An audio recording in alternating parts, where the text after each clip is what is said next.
Your Honor, I think it's a little bit unclear. If you look at the order, it only talks about the representative, the individual claims, and the Supreme Court has said, and I think this court has recognized, that after a class is certified, it has status as an independent legal entity. So it's not clear to us, I don't think under the case law, that the fraud class is gone.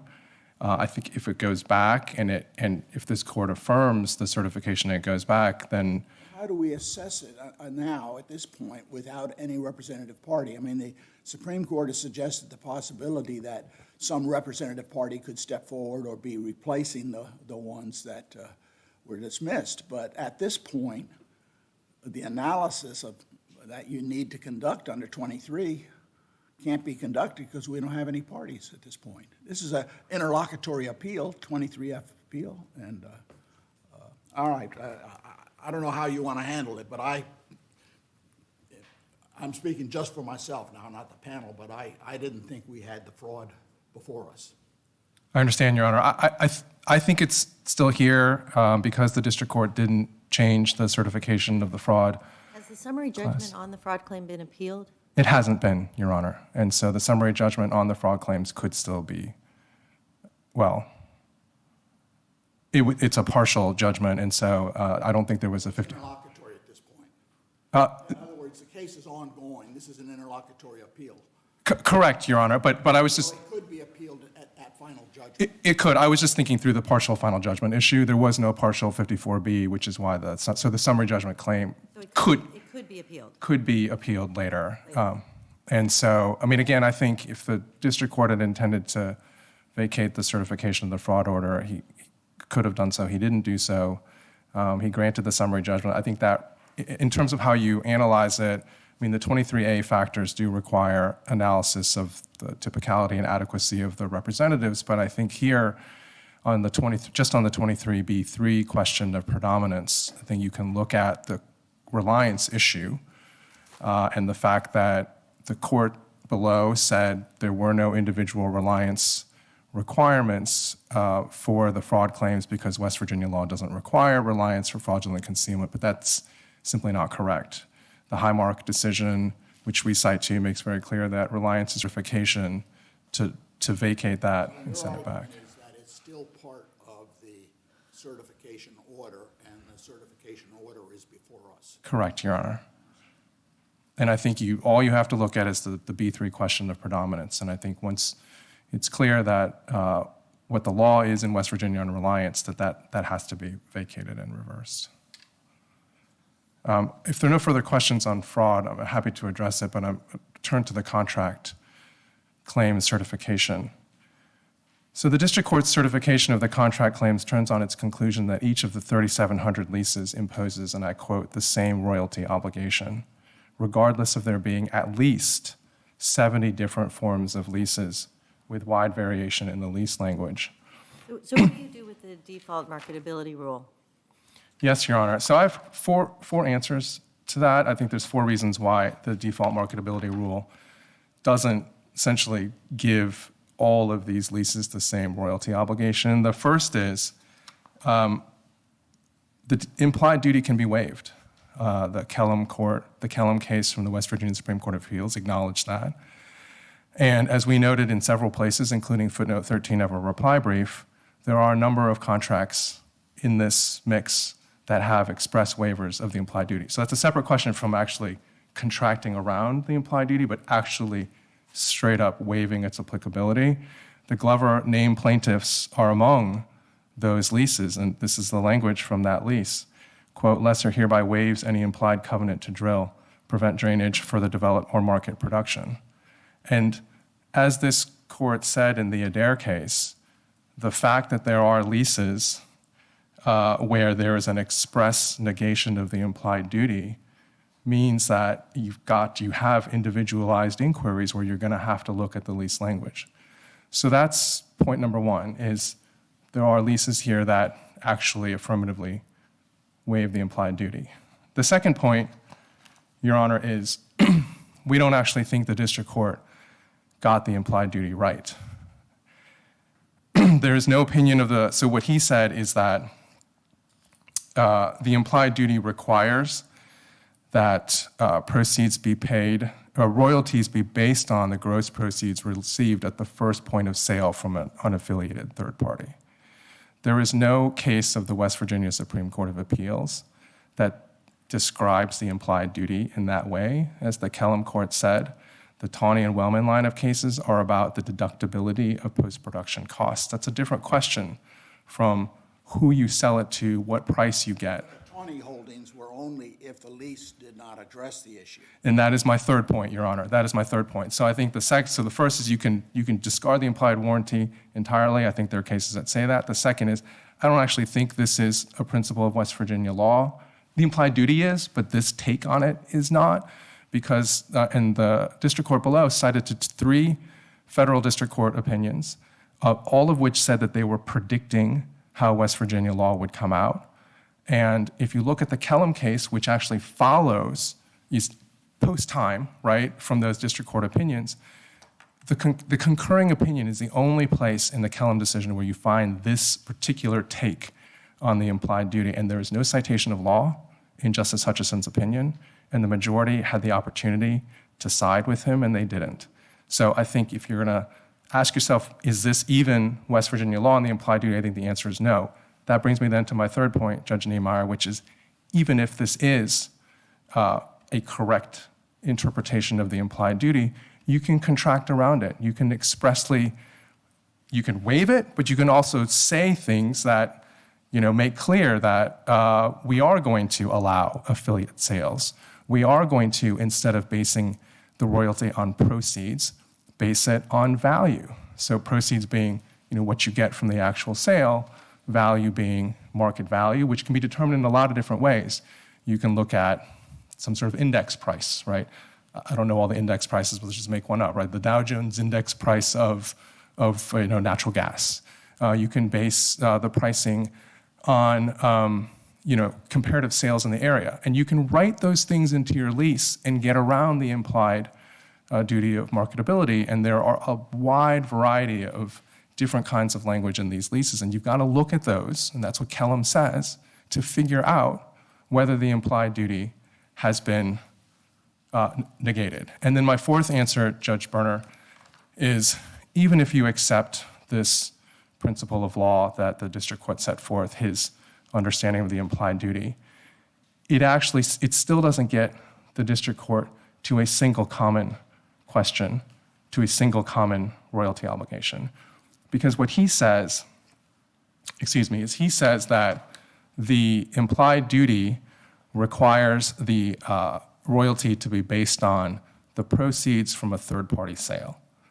But how he describes the common royalty obligation is that there is an obligation to pay separately on natural gas liquids based on proceeds from the first affiliate sale. There's 3 parts to that, right? Pay separately on natural gas liquids, base the royalty on proceeds, and has to be a third-party affiliate sale. The first part is not covered by his understanding of the implied duty. Nowhere in even his understanding of the implied duty is there a requirement that there be a separate royalty payment on natural gas liquids. And so how are you going to figure that out? You have to look at the individual contracts. The contracts may say that the royalty payment should be on gas generally, right, with no further description. So you pay it on gas, and the natural gas liquids are sort of accounted for as part of that. That question is not answered by his implied duty. So even if you get through my first 3 answers to the implied duty of warranty, it still doesn't get the court to the place where you can just ignore the lease language. And if you have to look at the individual lease language in at least 70 different forms, you're right where Adair was, right, which is that variable lease language means that individual issues will predominate over common ones, and therefore class certification is inappropriate. One thing I did want to address is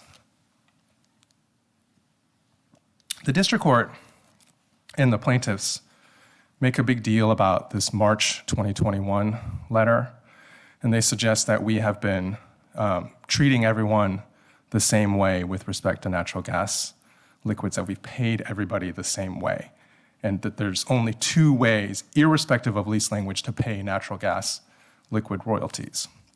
I think that is a misunderstanding of that March letter. If you look at the March letter, all it's saying is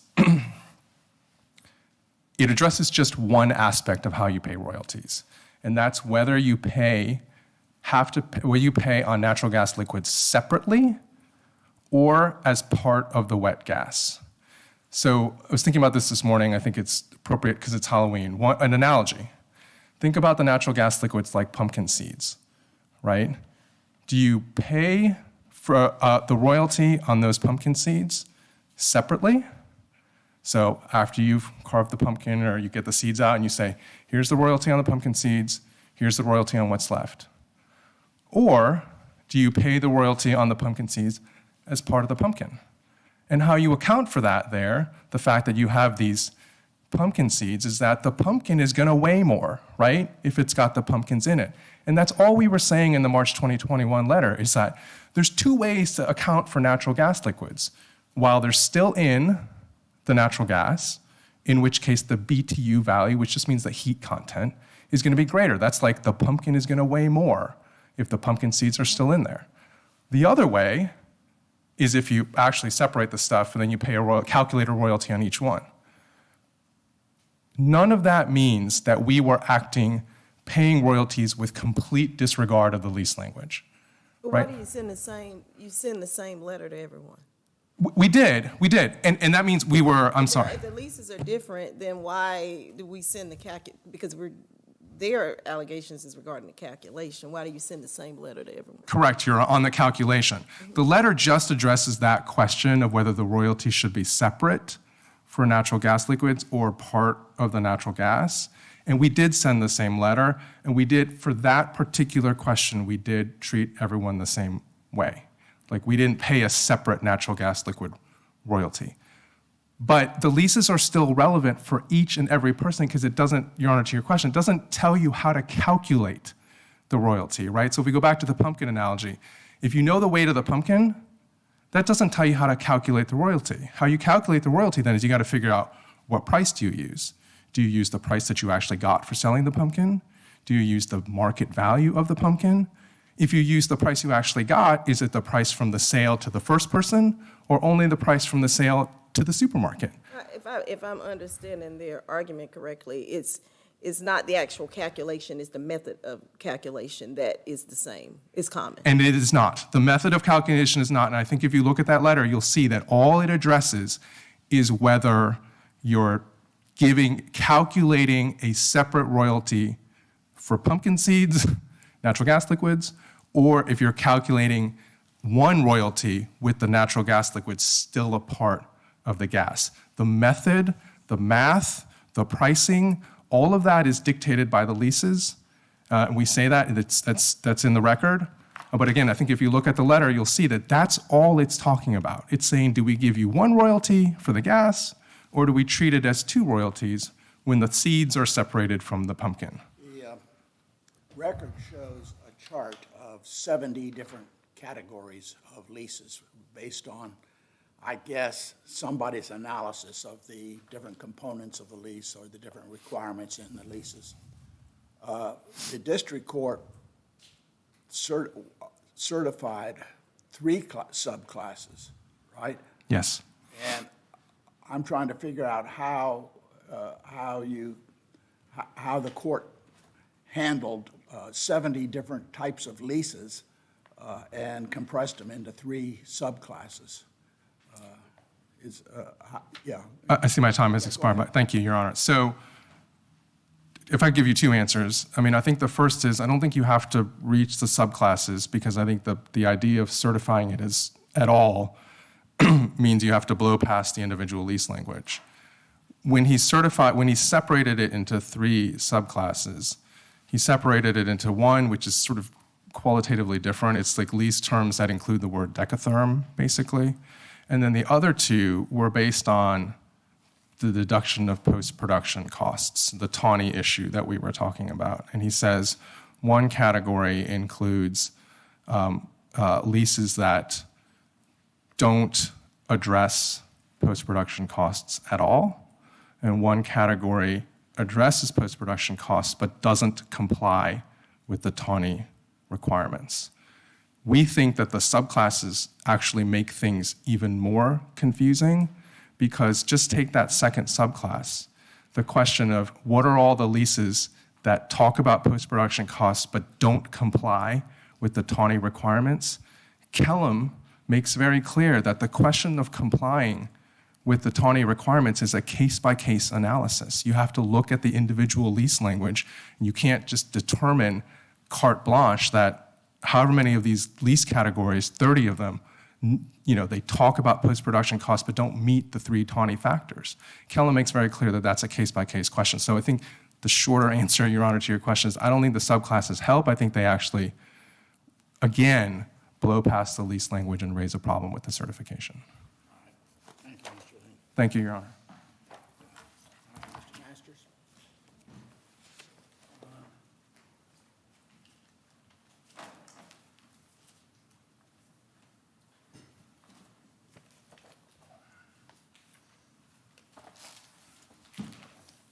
With respect to the leases, the payment on the leases, a lot of these leases were applied that were reviewed initially by both parties. And that information was provided to the court. The court then, after it was provided, he looked through it, and in a clarifying order is what you're talking about, where he went back, looked at the leases, and divided them up into 3 separate subclasses. There are over 3,000 leases. The way that this has been done many times, as far as using a class action methodology to resolve these claims, is to do just that. And the court then looks at them, the categorizations. If somebody wants the court to take a look at a different lease or some lease in a different way, then the plaintiffs or the defendants have an opportunity to say that, and then the court makes those decisions. Needless to say that lessors and lessees don't agree a lot of times on what the lease means. I mean, obviously, it's a big difference. The difficulty, I did some study of this in the record, and I saw that chart with the 70 different categories, and those leases actually use different words for the same things, which could mean different meanings or could mean the same meaning. And they have different provisions for the criteria for at what stage or in what circumstance the royalty is paid. And the parties seem to agree that there were 70 different leases. Now, it seemed to me in a typical contract case, we would have to look at each one of those leases to determine. You can't go in gross and say reduce 70 different leases down to saying they breached or they didn't pay. That's basically what the court said. They all failed to pay adequate. The common question is they all failed to pay adequate royalties or timely royalties or both. And that is not, that doesn't get to the fact that begs the question. The question is whether they did do that, and to determine that, you would have to look at each lease, and then you'd have to attribute that lease to a class member, which I understand was a big fight over discovery. I mean, It was a huge fight over discovery. According to the record, EQT represented that their records would not permit them to make that determination, that they would require going to the land records and making some assessments. But I practiced law for a long time. I never saw a case where you told the party he had to go out and do the research to satisfy a discovery request. You produce documents that you have, information you have, and so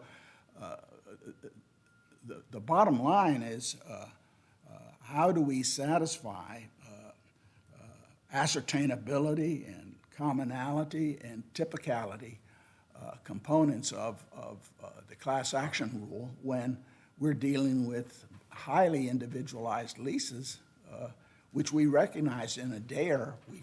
DARE seems to be in the same area as this and recognize that. I said a lot, so I'll let Yeah, you you did. respond. Well, first,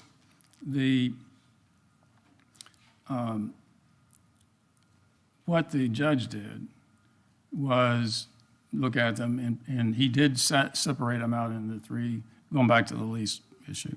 He did separate them out, but here's the most important thing, I think, in all of the things y'all have read.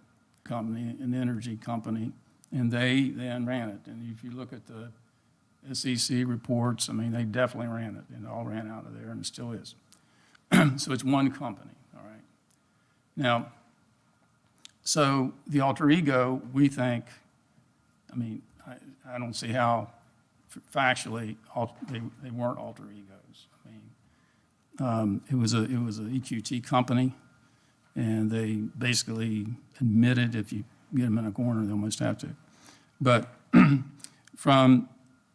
they decided, this is what happened. They decided they weren't going to pay the NGLs on NGL prices back then.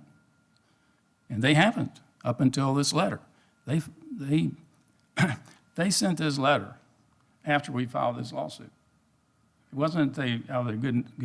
I mean, they may. I'm not complaining about them. I mean, that's not the point. But anyway, they changed their method, and they pay now exactly what we're asking them to repay to these lessors that didn't have this money, and they didn't tell them. The reason that this fraud, I mean, that's all up to the courts, but the reason this fraud issue was brought up is because EQT did not include on their remittance statements that they were even processing and selling the NGLs. They took the position, they said, this is not a standard thing. This is not something every other producer or seller of oil and gas did. They paid. In fact, for example, Mr. Goshorn was receiving NGLs from the TransEnergy was a company that he was litigating against at that time. He was receiving NGLs then, back in 2012, back in 2011. Can you address the fraud question separately and the issue of reliance that we discussed with your colleague? Yeah. As I see it, reliance is a requirement of fraud under state law, and it's a individual question. In fact, summary judgment was granted against the named plaintiffs on that very issue. So how can we how can a class be certified when there's an individual determination for each landowner as to whether they relied reasonably on the representations? Okay. Well, I mean, I think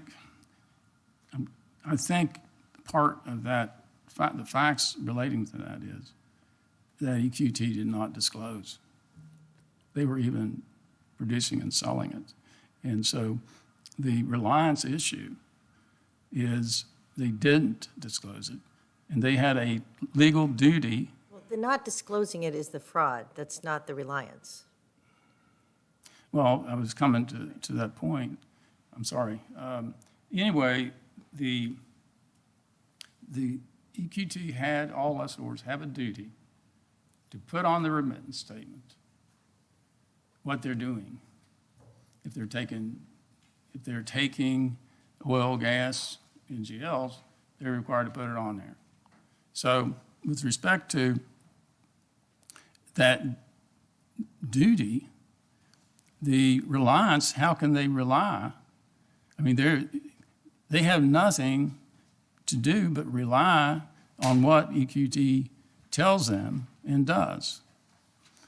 I mean, it's not like they can see, well, it's not like a potato farm where if you sell potatoes and have somebody, or selling potatoes and you have somebody take them to the market for a percentage of the price, they can't see. I mean, it's a hole in the ground with a pipe in it, and it's trafficked to somebody to sell. It's all in their knowledge. The lessors don't know anything about what happens. So the only thing they have to rely on is that remittance statement. And for years, they took a position with even these class representatives, or were class representatives anyway. They took a position with them that they were actually paying them correctly. They were paying them, they said, on the price of gas, not the price of NGLs, and never told them a thing about it. So that shows the importance of their reliance, and the reliance then in that situation is not the fault of the failure for them to tell them is not the lessor's fault. The lessee is the one that didn't. The court ruled against you on that. Did you cross appeal? They stayed the case before the time ran out. We were going to. Pardon me? They stayed the case on that issue before we had a chance to appeal. We're on appeal on the certification, right? On the certification. Yeah, and the certification includes fraud, which has an element of reliance. Right. The district court said reliance wasn't necessary, but it recognized it would be individualized reliance. Did you cross appeal on that issue? We did not cross appeal on that, but there again, we feel like that is something that goes along with the basis of the dismissal. Well, I'm curious because Judge Nehemiah asked a question earlier regarding your named plaintiffs have been dismissed on a summary judgment. So how are we to handle this issue when we don't have named plaintiffs on this reliance? Well, the reason that we felt we had a duty to go forward representing a class, which is still a class, we felt we had a duty to proceed with the litigation. I mean, what the court does with that is different, but I didn't see. I understand the point of the question, but we have a duty for the class to go forward with the case. I think. It's an unusual question, but I think the law, our research indicated we did have that we still have a class. So. Can you address the breach of contract issues? Yes, please, I'm sorry. The breach of contract issues, first of all, with respect to Kellum decision. The Kellum decision has the one syllabus point, I guess, that deals with the duty to, if there is a question, then with a lease, to look into the lease.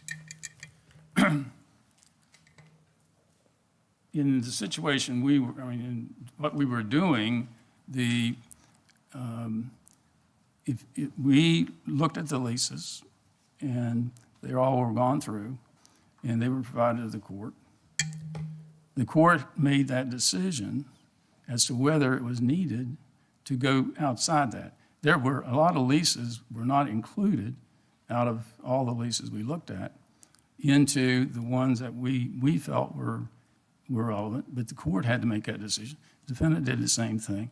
So the court looked into that and made a decision on that issue. So I think what was talked about in Kellum was performed by the court. Well, you know, on a breach of contract claim, traditionally, we start with the language of the contract to determine the duty owed and the rights that the parties have. And both parties, I guess, brought forth leases, and the record seems to support an agreement that there were at least 70 different contractual formations or formulations in this case, and they categorized them. I couldn't quite figure out how they were categorizing them, but I did recognize that even for similar types of provisions, the leases were using different language.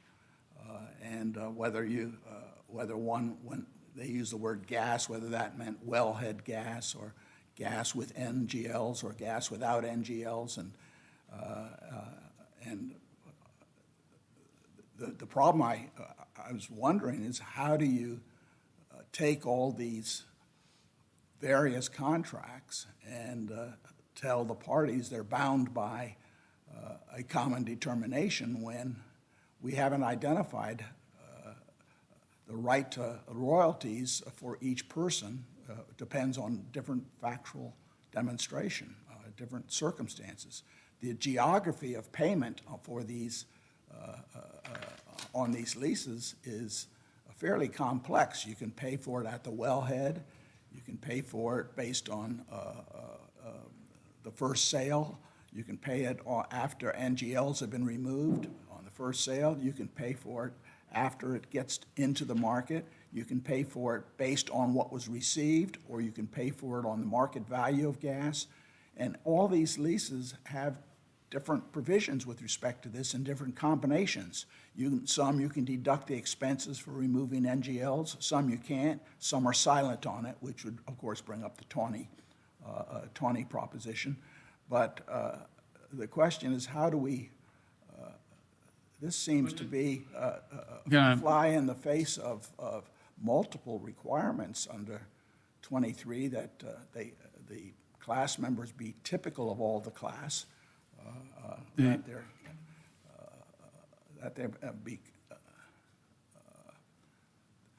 they are actually going to be representing each separate person who has a different contract. If I can speak to that. Yes, of course. The only issue, and I mentioned this before, the only claim here is that they did not pay the royalty owners for about 10 years the way they decided to pay when they sent that letter in March of 2021. Well, wouldn't that depend on But what they're paying for, whether if you came to my house and did some electrical work and did some plumbing work and did some carpentry work, and then you sent me a bill for services rendered, $1,000, that's common to another one you have. But if we're sitting there challenging whether the plumbing work was good or the electrical work was fine, or you handled it or you billed it wrong, you'd have to look at the underlying obligations, wouldn't you? I mean, the fact that you say they didn't pay the royalties, but that depends on what the contract says, doesn't it? pay the royalties, that's correct. Our issue in this case was, do you pay, they did not pay anyone their royalty on the NGLs. So it didn't matter the lease. They're expert. But some people had provisions that would sell the gas at the wellhead, where the NGLs were included in the gas. And there could be then a sale of the raw gas with the NGLs in it to a first, third party, or there could be a processing of the gas in which the NGLs were taken out and then sold separately from the residual gas. And that all depends on what each lease says. And then the question is whether you pay on the basis of proceeds or market value. And those varied too. I just don't quite know how we bunch those, and I'm welcome to. Well, I mean, all leases are not different in terms of the way you pay, the payment of them. Here we have one issue.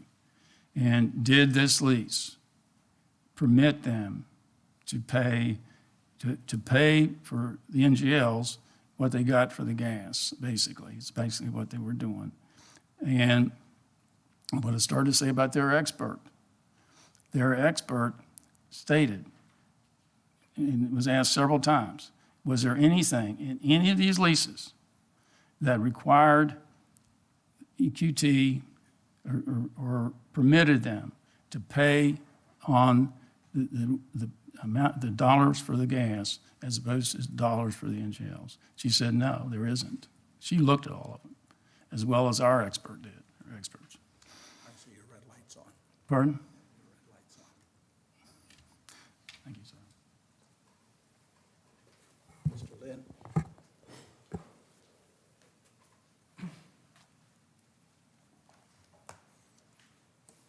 Thank you, Your Honors. Just a few quick points. Two things on the fraud issue. I didn't hear an answer from my friend about what do you do about state law requiring reliance. I think his complaint is that it's difficult to show reliance, but again, I think you'll see in the summary judgment orders there's an explanation for how you could have a reliance issue in a fraudulent concealment case, particularly if you look at the Glover analysis.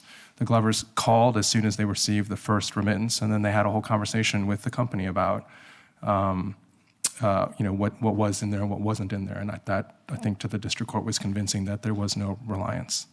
On this question of what do we do with the fact that the named plaintiffs are gone, I'd refer the court to the Sosna case, S-O-S-N-A. It's a U.S. Supreme Court case from decades ago that talks about how the class does continue even if the original named plaintiffs are mooted out, particularly where there's been a grant. It's a little bit different where there's been a denial of a class certification, but where you got a grant, again, it's an independent legal entity. It was sometimes referred to as the headless class action. I think you can rule on the certification here. If you find that you can't, I would urge this court to consider perhaps the applicability of the Munsingware doctrine, where we can't, if you conclude that we're unable to challenge the certification of the fraud claim because of something that has precluded our ability to appeal it. Maybe you just vacate the certification of the fraud in that way. And then just very quickly on the... Can I just ask you to Yes. address the applicability of Tawny? Because as I read your expert report, or the expert basically admitted that the categories that are specified in Tawny and Keelam aren't all present in any of the leases. Is that right? In other words, in Tawny, there needs to be the 3 sections, right, for each lease. Were there any leases that had all 3? The language. Yes, I understand, Your Honor. I think there's a couple answers to that. The first is that Tawny is just about the deductibility of post-production costs, and those standards are just about the deductibility of post-production costs. This case, of course, is about something much bigger than that, right, which is the entire royalty obligation, which includes, did we have to pay separately on NGLs? How do we price the royalty? Is it market value? Is it proceeds leases? Can we deduct? That is one limited question. And so I think just as a threshold matter, I don't think that resolves the fact that you still have to look at the leases for everything else, even if you think you can resolve the Tawny issue in one swoop. Second, I'm having trouble, I'm sorry, recalling the expert testimony there, but in our competing chart at 6908 and thereon in the joint appendix, we have designations where we say this lease language does expressly talk about post-production costs, this doesn't, et cetera. The expert testimony that my friend was referring to was, and again, I would urge you to look at the exchange in the record on that deposition, is about whether there was expressed language that permits the NGLs to be treated as part of the gas, right? The sort of seeds in the pumpkin issue. And what the expert said is not the way you asked the question, right? And what she's saying is there is no specific word that says clause that says we pay the NGLs as part of the gas. But she was not admitting that there isn't other language that might address that, as Judge Niemeyer pointed out. If the language of the lease says you pay your royalties on the gas at the wellhead, that seems to me to say you're paying on the pumpkin, including everything that's in it, at the pumpkin patch.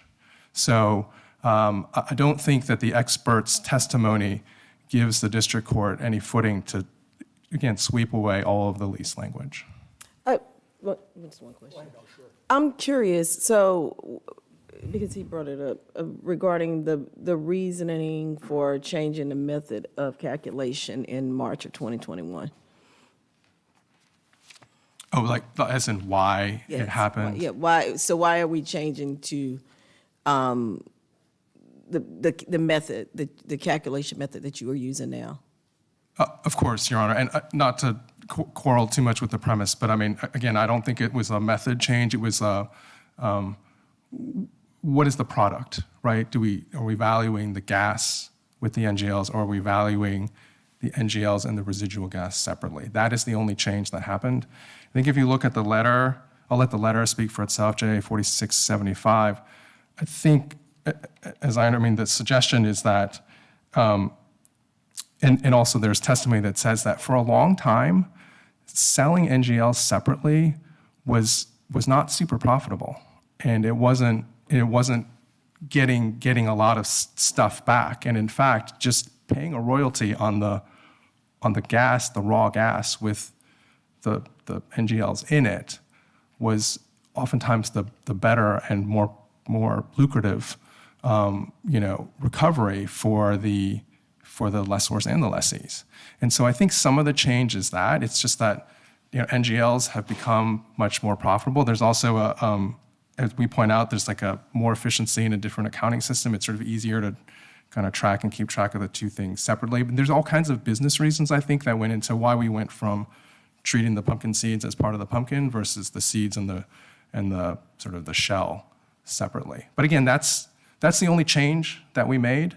Everything else about calculating the royalty still requires consultation of the lease. And even that, Your Honor, it could be. Just because we were doing it that way doesn't mean that we were right about it. And I'm comfortable saying that, and I'm allowed, you still have to look at the leases to determine what was required. And ultimately, for the question that's before this court, can you certify 3,700 leases into a single class? The answer is you can't. It doesn't mean that were correct every time with every lease, but you can't treat it all in one sort of en masse. Thank you, Your Honor. We'll come down and greet counsel and then proceed on to the next case.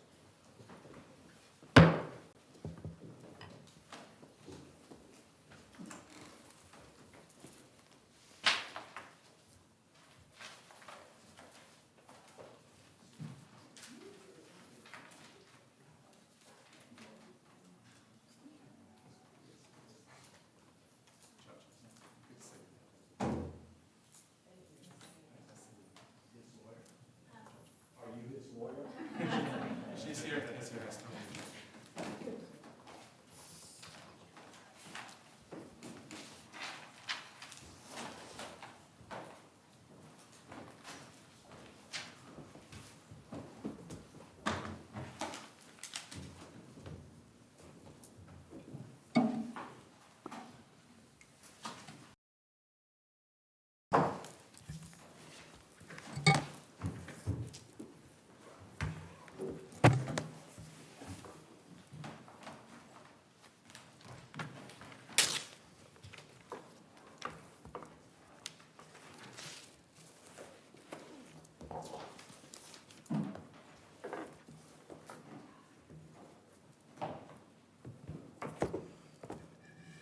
The next case we're going to hear this morning is Westmont Living. This is Retirement Unlimited. And Ms. Botero, whenever you're ready, take your time. Whenever you're ready, we'll hear from you.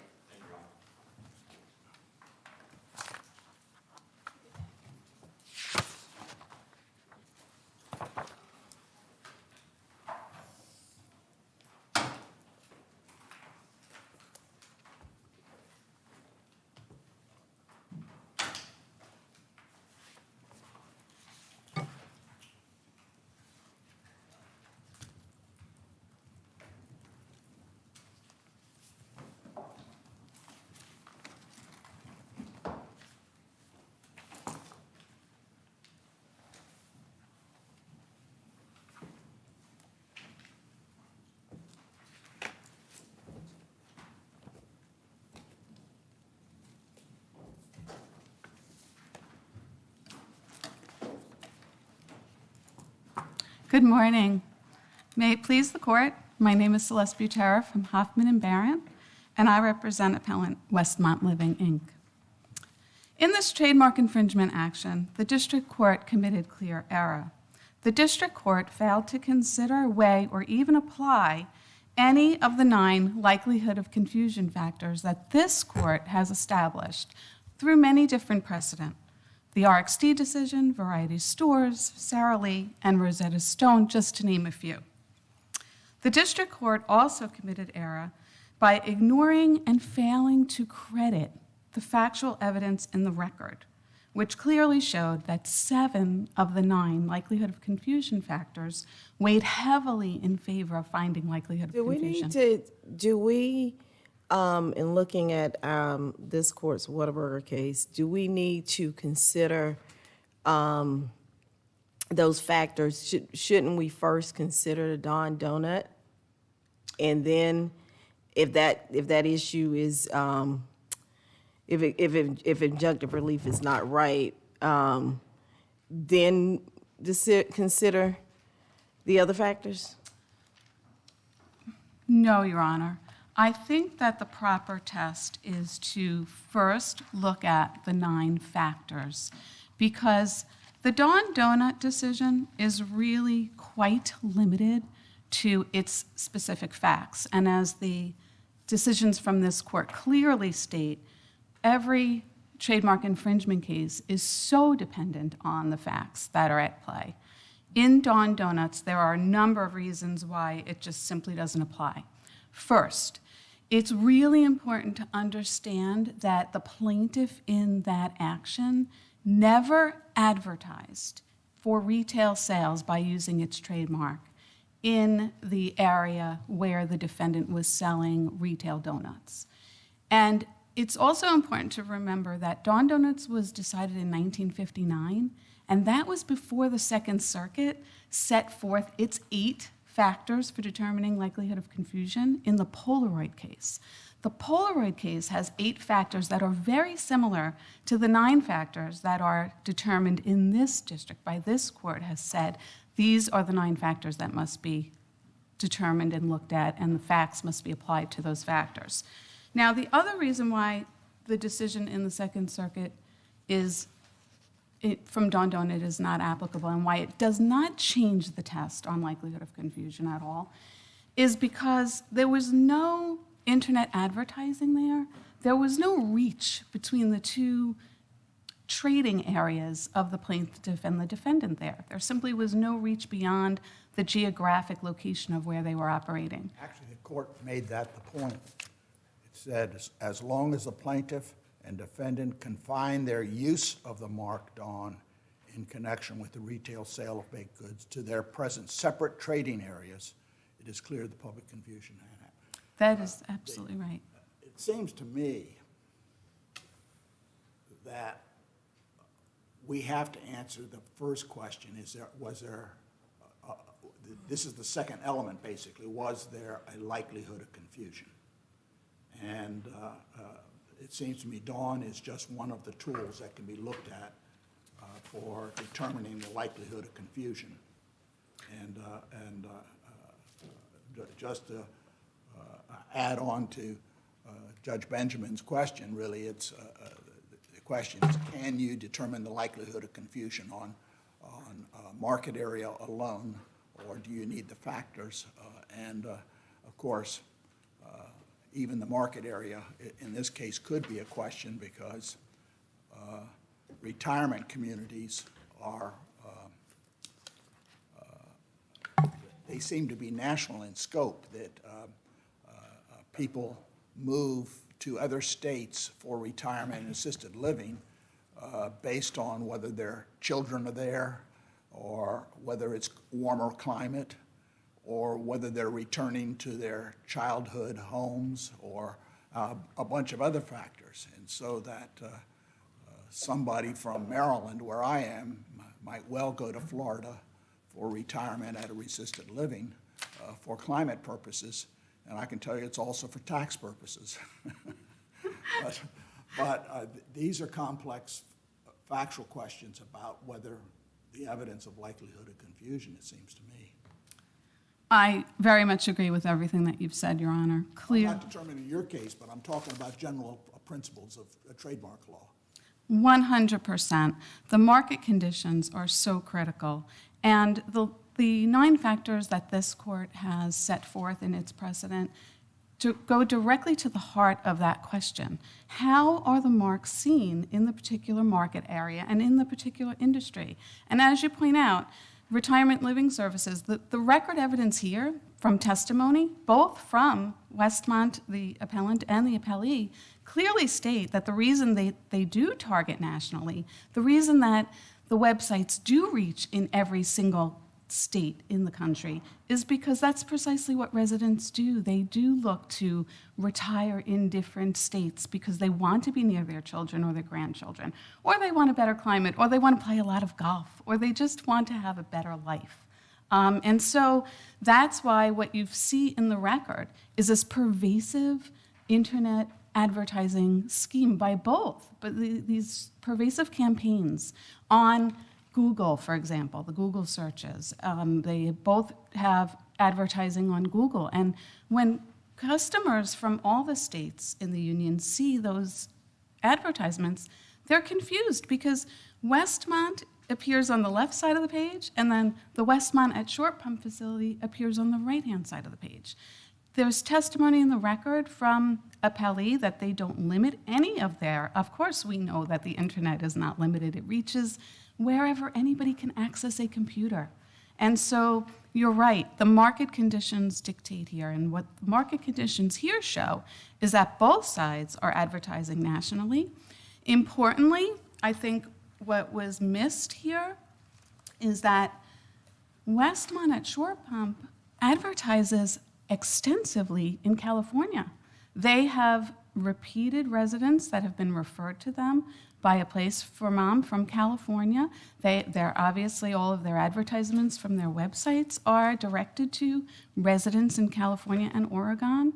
There are Google Analytics, which show how many thousands of people from California access. In fact, it's one of the top 10 states of potential customers where those customers access the Westmont at Short Pump's website.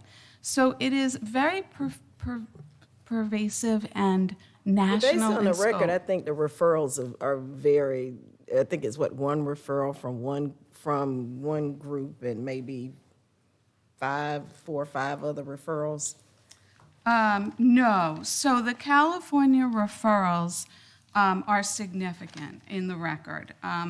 The senior vice president of marketing from RUI testified that A Place for Mom has referred many California residents, and there's also a listing in the record, and I can give you. Can you be a little more specific as to, because because what I'm looking at in the JA, and as to a number from A Place for Moms was a lot less than many. Sure. It's JA 4554 to 4558, 4585 to 4606. And there are I just have one more. If you don't mind, I can just quickly look it up.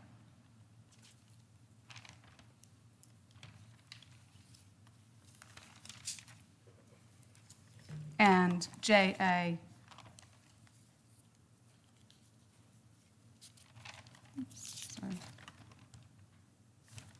sorry, it's on my other page. But I will get it for you because I have it here. Just Because not on the page. what I have Oh, I'm sorry. I is have one referral from A Place for Mom, and then 5 unique referrals from A Place for Mom at JA 4585. That's also one of the references, and then there's also 4594 to 4606. And these are all referrals from residents that lived in California and that were being referred to the Westmont at Short Pump in. Well, vice versa is true too, because apparently Westmont Living has customers from the East Coast in their facilities, but it seems to me that's sort of consistent with the notion that retirement living is not a localized business. It's the donut case, the court was focused, said there would not be a likelihood of confusion because, number one, these were bakery goods that had an area of about 25 miles, and number two, they only used their mark locally in connection with the retail sales. There was no expansive advertising. And in that sense, the court said no likelihood of confusion. But in this case, I thought there was evidence of actual confusion, which I've never seen in a trademark case where actual confusion wasn't redressed. It doesn't matter whether it's a small amount, companies can grow, but when there's actual confusion in marketing, that's at the heart of the whole trademark issue. That's exactly right, Your Honor. And the record evidence is clear that there were at least 20 residents from Virginia that moved to the Westmont's facilities in California. And that can be found at JA 3483, JA 3485, and also tens of thousands of Virginia residents access the Westmont, the appellees' websites. And those are at JA 4526 to 25 to 26 and JA 3485 to 3486. So you are 100% correct, Your Honor. These are not localized businesses in any sense of the word. These pervasive marketing campaigns are focused on the internet advertising, and the residents have. There have been residents from California that clearly go to live at the facility Westmont at Shore Pump, and there have been many Virginia residents that have gone to live over in Westmont's facilities in California. So you are 100% correct. Now, with respect to actual confusion, which you raise, that's correct. Westmont put forth into the record the consumer survey by Dr. Marinick, and that survey found a confusion rate of 34.8%. People seeing the two marks together were confused that the Short Pump facility, Westmont at Short Pump, actually originated from appellee Westmont.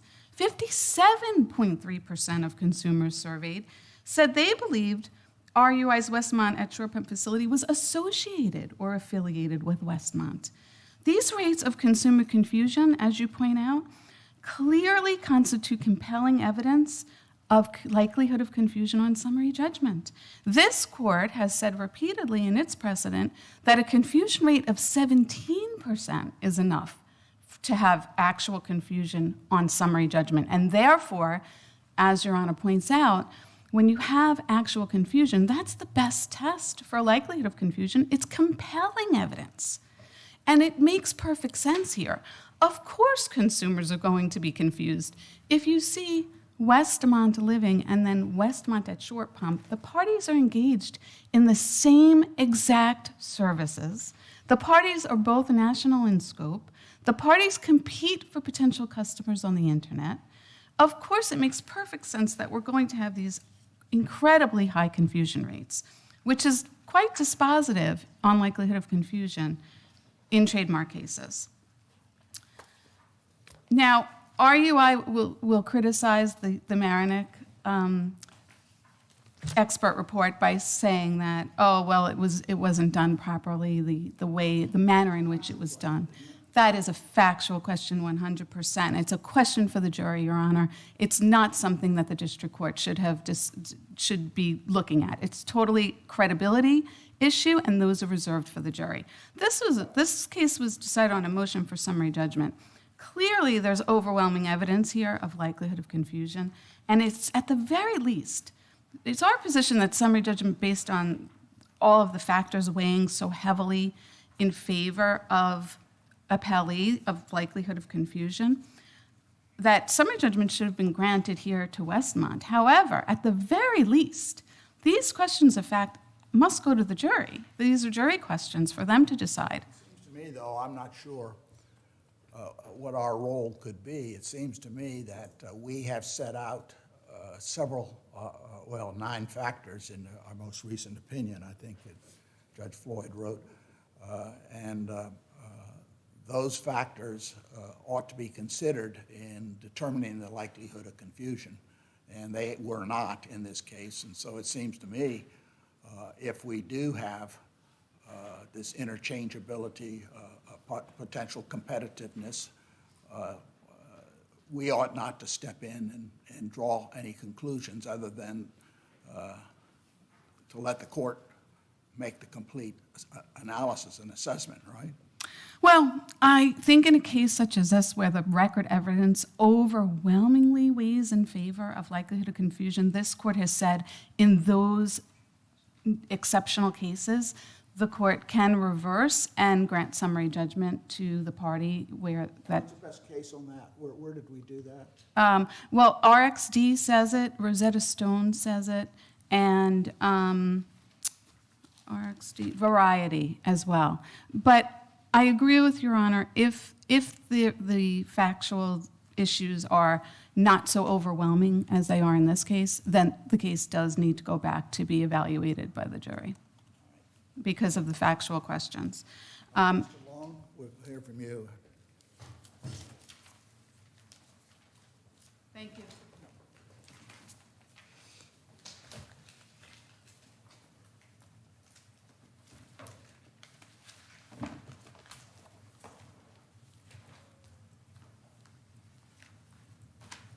Thank you, Your Honors. May it please the court, I'm Josh Long with Woods Rogers, and with me today is my colleague Gavin Rowe, also from Woods Rogers.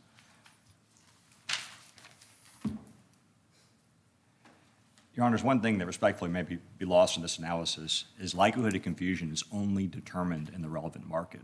And the only relevant market is where the Westmont at Short Pump, that one facility, operates, and that is in the Short. market, the internet? The market, Your Honor, absolutely not. The internet is a communication tool. The market is where the Westmont at Short Pump operates, where it actively markets, and where it performs and provides its products and services. Where it solicits and obtains customers and income. And there could be hardly a more national type of business than the retirement and assisted living business. I mean, I can't tell you how many friends I know that have gone out of state to be with family and friends. They go to Maine, they go to Florida, go to Hershey, Pennsylvania, they go out into Ohio. These compete everywhere. I get ads directly, because of my age, I guess, from places that are outside the state soliciting assisted living. And in this case, not only is the market national, the evidence is that there is an interchange. There are actually customers going from Virginia to California to serving these, and some of the Californians coming into your facility. And so this idea that this operates like a donut shop, where the only advertising was from the donut retail facility, and there was no marketing beyond that, and that's what the donut case talked about. We had the hamburger case, the Texas hamburger case. Have a hamburger joint that had no, people go that locally in Texas, and the one in the Fourth Circuit we found was in a totally different market. But we've never had anything like this where you have actual confusion. If you go online, both facilities end up appearing.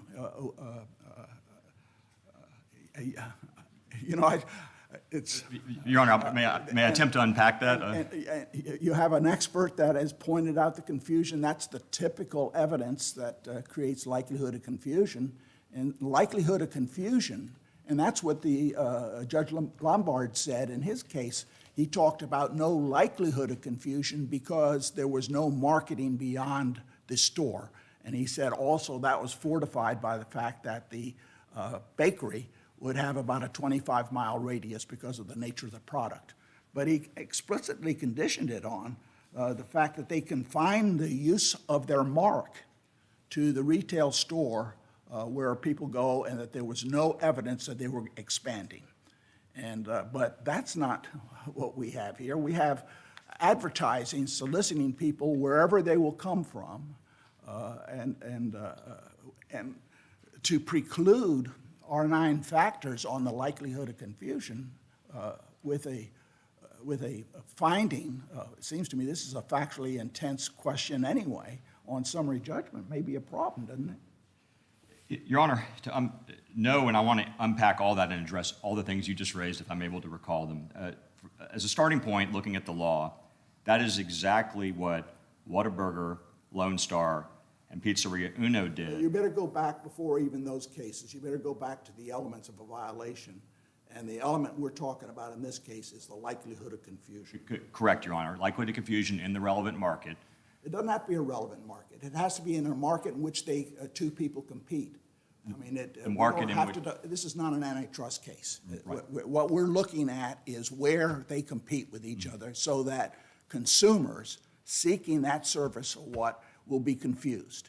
We're talking ultimately about the goodwill and income that derives from using the mark, and that's connected with the service. So if they compete in Nebraska, both of them compete in Nebraska for people, there can be a likelihood of confusion. In the market in which the defendant junior user here, us, operates. And Your Honor, to answer your questions, Judge Young looked at all this. He recognized all this. He analyzed the internet. He analyzed the statistics. He found it to be de minimis. In the internet age, by definition... Where do we have a principle of de minimis? It seems to me likelihood of confusion is a factual question that has to be determined by 9 factors. And none of the 9 factors were considered. They were preempted based on his conclusion that there were 2 separate markets here. He preempted the whole analysis by making a factual conclusion that the markets were separate. In my view, he looked at everything on summary judgment on cross motions, all of which was submitted. This is what he ruled on. He ruled on only one thing, and he ruled on it as a matter of law. Correct, because he determined based on the facts that just like in Whataburger, just like in Lone Star, just like in Pizzeria Uno, just like in this court's more recent decision in Ray Communications. If he's basing it on the facts, you start off with the fact that they're both using the same word. That word is true, Your Honor, in both. And they're both using the same structure, the word Westmont at a particular location. They're both in the retirement community, and they both have physical structures. Their buildings, when you go online, they almost look identical. The big circular drive with the reception area. And then you have evidence presented that there's a very high likelihood of confusion, way above what we've ever considered in our cases. And Your Honor, I want to unpack that. Let's talk first about about revenue, residents, and the market. Judge Young analyzed all this.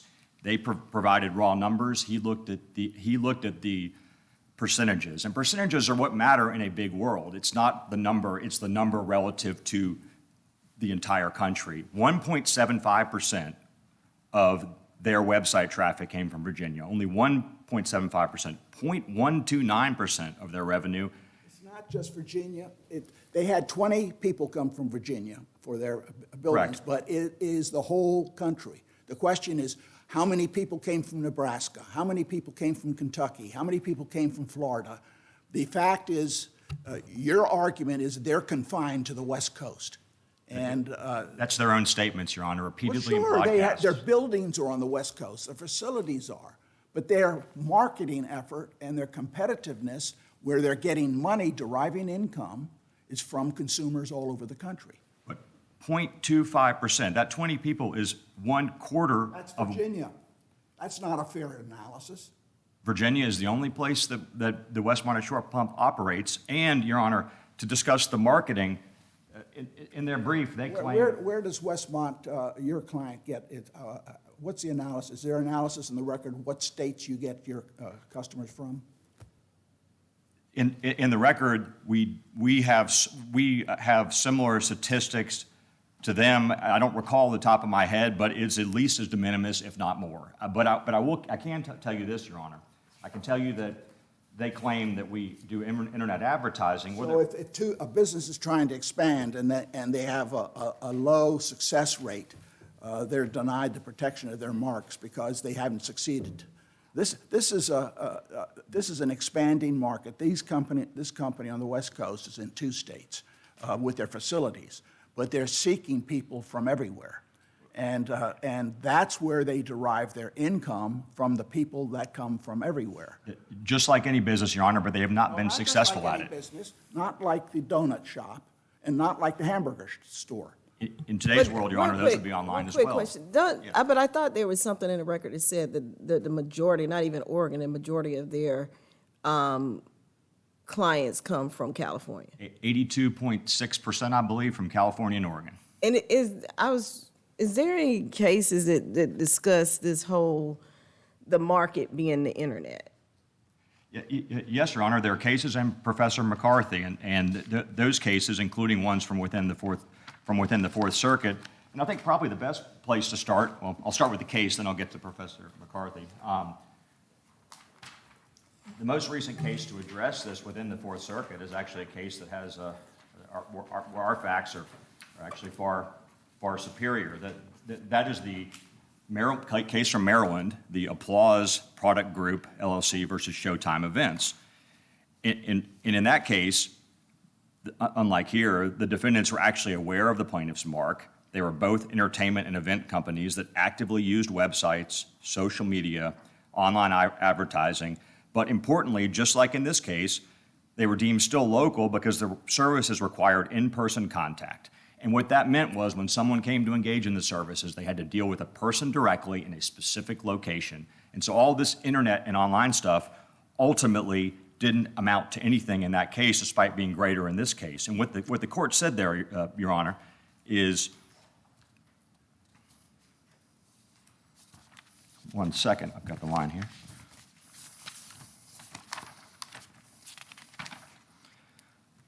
Quote, while both companies advertise on the internet and social media, their business models are inherently local, providing services that require in-person contact within specific, distinct geographic areas. And Your Honor, that's this exact case. What's interesting about this case is both parties are factually saying the same thing, and what they're both saying is this is a localized on-site business. Sure, they'll take all comers from everywhere, but in reality, they tend to be near their loved ones. They tend to be near their home. There are outliers. You a little bit alighted over the most important part. It has to be on-site marketing. In other words, if you go back to Dawn Donut, that was the whole portion, that all the marketing was done on the retail site. That's where the mark was. It said, as long as a plaintiff and defendant can find their use of the mark, Dawn, in connection with the retail sale of baked goods to their present separate trading areas, it is clear no public confusion is likely. And so, in that case, the only marketing was the retail mark at the locations. And so the court said there's no likelihood. But that's not true about retirement systems.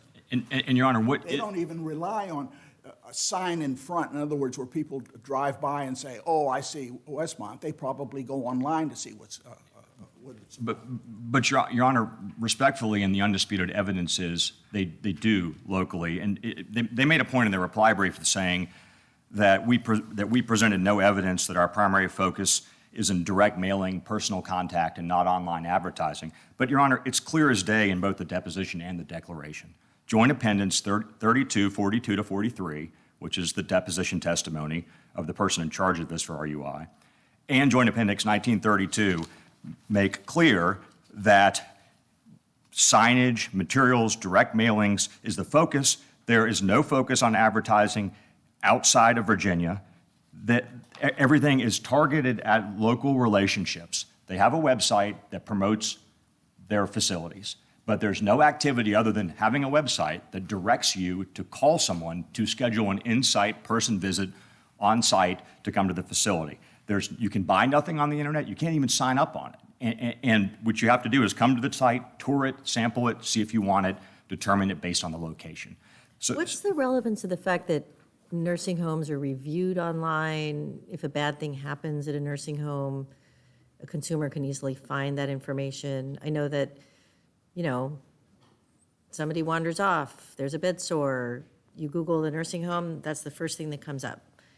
And I would imagine that if something happened at Westmont in Virginia, and there was a Google search, if it would necessarily pop up in any Westmont senior living search. Is that not confusion? Isn't that exactly why marks are protected? Your Honor, that's a good question. It's not, what that is not actual consumer confusion of someone making a purchasing decision. That is online information. And that raises us back to something else Professor McCarthy and the other cases say, which is, this is not a theoretical exercise. When did this happen? Who is the person who is confused? What's the actual evidence? Theoretically, that could potentially occur, but there's no indication that someone is making a purchase decision that, according to Westmont Living's own president, this is their process and procedure, their admitted process and procedure. The whole thing begins with a phone call. Perhaps they get the number from the internet, but it begins with a phone call. Then they and their family come visit, take a physical tour, taste the food, meet the staff, look at model apartments. They get a physical and mental assessment from a nurse or a physician, and then they discuss the finances, make multiple site visits, none of which is done online, all of which is done on site. So, Your Honor, this ultimately comes down to the fact that, and that's Joint Appendix 2352 to 55, which is their own president's testimony of Westmont Living. And this all comes down to the fact that the actual decisions are being made on a localized basis, thereby eliminating any possibility of confusion in the only relevant market, which is where they operate. Yes, both companies promote on the internet, but you can't buy or do anything on the internet other than call someone to set up a localized visit. And the way these actually operate shows the distinct separate markets. And if you look at the cases, Whataburger was Virginia versus Texas. This is California versus Virginia. Yeah, well, Whataburger were two hamburger stands, and we also made clear that the geographical analysis is not the only analysis. It's just an important factor. True, but you also made clear, Your Honor, respectfully. True. That's all that was considered by the district court in this case. In other words, the 9 factors, my suggestion is not that you're right or wrong. My suggestion is that this is a fact-intensive question on the likelihood of confusion, and all these facts you're citing are disputed. And we should not have a summary judgment determined just on whether this marketing around the country produces income for the facilities. If it produces income for the facilities, that's where they're marketing. It's not where the service is actually handed, because you can't have a lot of facilities where you just have a single or a double facility. Disney World, I mean, they market all over. They only provide the service in Florida or in California, but they market all over the country because that's where they get their customers. And we wouldn't suggest because they're a limited facility down there that that's their market. Their market is determined by where they get their money from the customers based on their marketing. And they market with the trademark all over the country with the idea of taking anybody they can get. And the fact of the matter, this record does show they get people from the East Coast, as a matter of fact. And in competing for those people on the East Coast, they're competing with Woodmont, Woodmont. There is some de minimis overlap, as Judge Young found it at most. But Your Honor, I think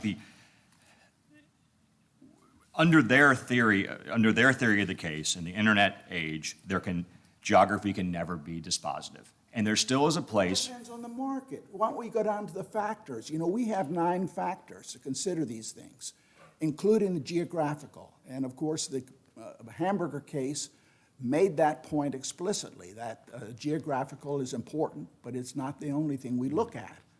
And the question I have is, it depends. I mean, if we're talking about a donut shop that advertises only from its retail store with its mark, and is a bakery where the radius of service is 25 miles, that was Dawn Donut.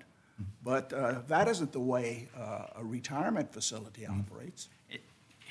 And Your Honor, for a website that by definition is only promotional, Professor McCarthy in section 2630.50 says, and I think this is a succinct summary of my position, merely because a website featuring a trademark can be accessed on computers from Florida to Alaska does not mean the trademark is known and established in those locations. Knowledge among... It's pretty clear. They could see this advertising in China. Right. And that the internet is, just relying on the internet is too broad, but the internet is a factor. And on the internet, they can focus in particular in the country. And But I just don't think that helps you anything. what Your Honor, and Professor McCarthy continues, knowledge among persons in the territories at issue must be proven by evidence, not just assumed. If you look at what they have, they've said a lawyer went to a Place for Mom page, which, by the way, Place for Mom we don't accept referrals from.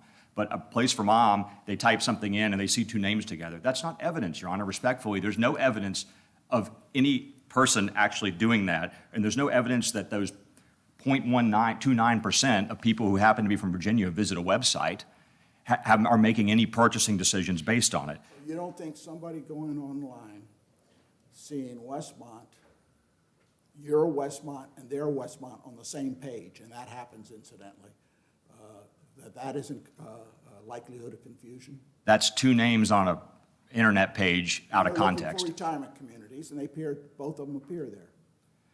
If they search on Google and they see both the names, the evidence from both sides has been that people make this decision to be locally near loved ones, wherever the location, maybe this will help, wherever the location is, Your Honor, whether it's Timbuktu, Virginia, California, they decide where they're going to go, and then they look for facilities. They don't say, I'm a North Carolinian, I'm from North Carolina, I'm not just going to go my final destination arbitrarily to California because I see something special online. People have in mind where they want to go. They make a location-based choice, and that's not actually causing any confusion. The question is, does the internet eliminate the meaning of geography? And I submit to you, no. Okay, thank you. Thank you. And briefly on the survey, Your Honor, the survey assumes geography. If you look at the express language in my citation in the Joint Appendix, in that survey, he assumed geography and acknowledges that the marks are not well known. It's irrelevant to this issue, completely irrelevant. I cited that, it's in the brief. And I see your time's up. sorry, Your Honor. Thank you, Your Honors. Mr. Terrell.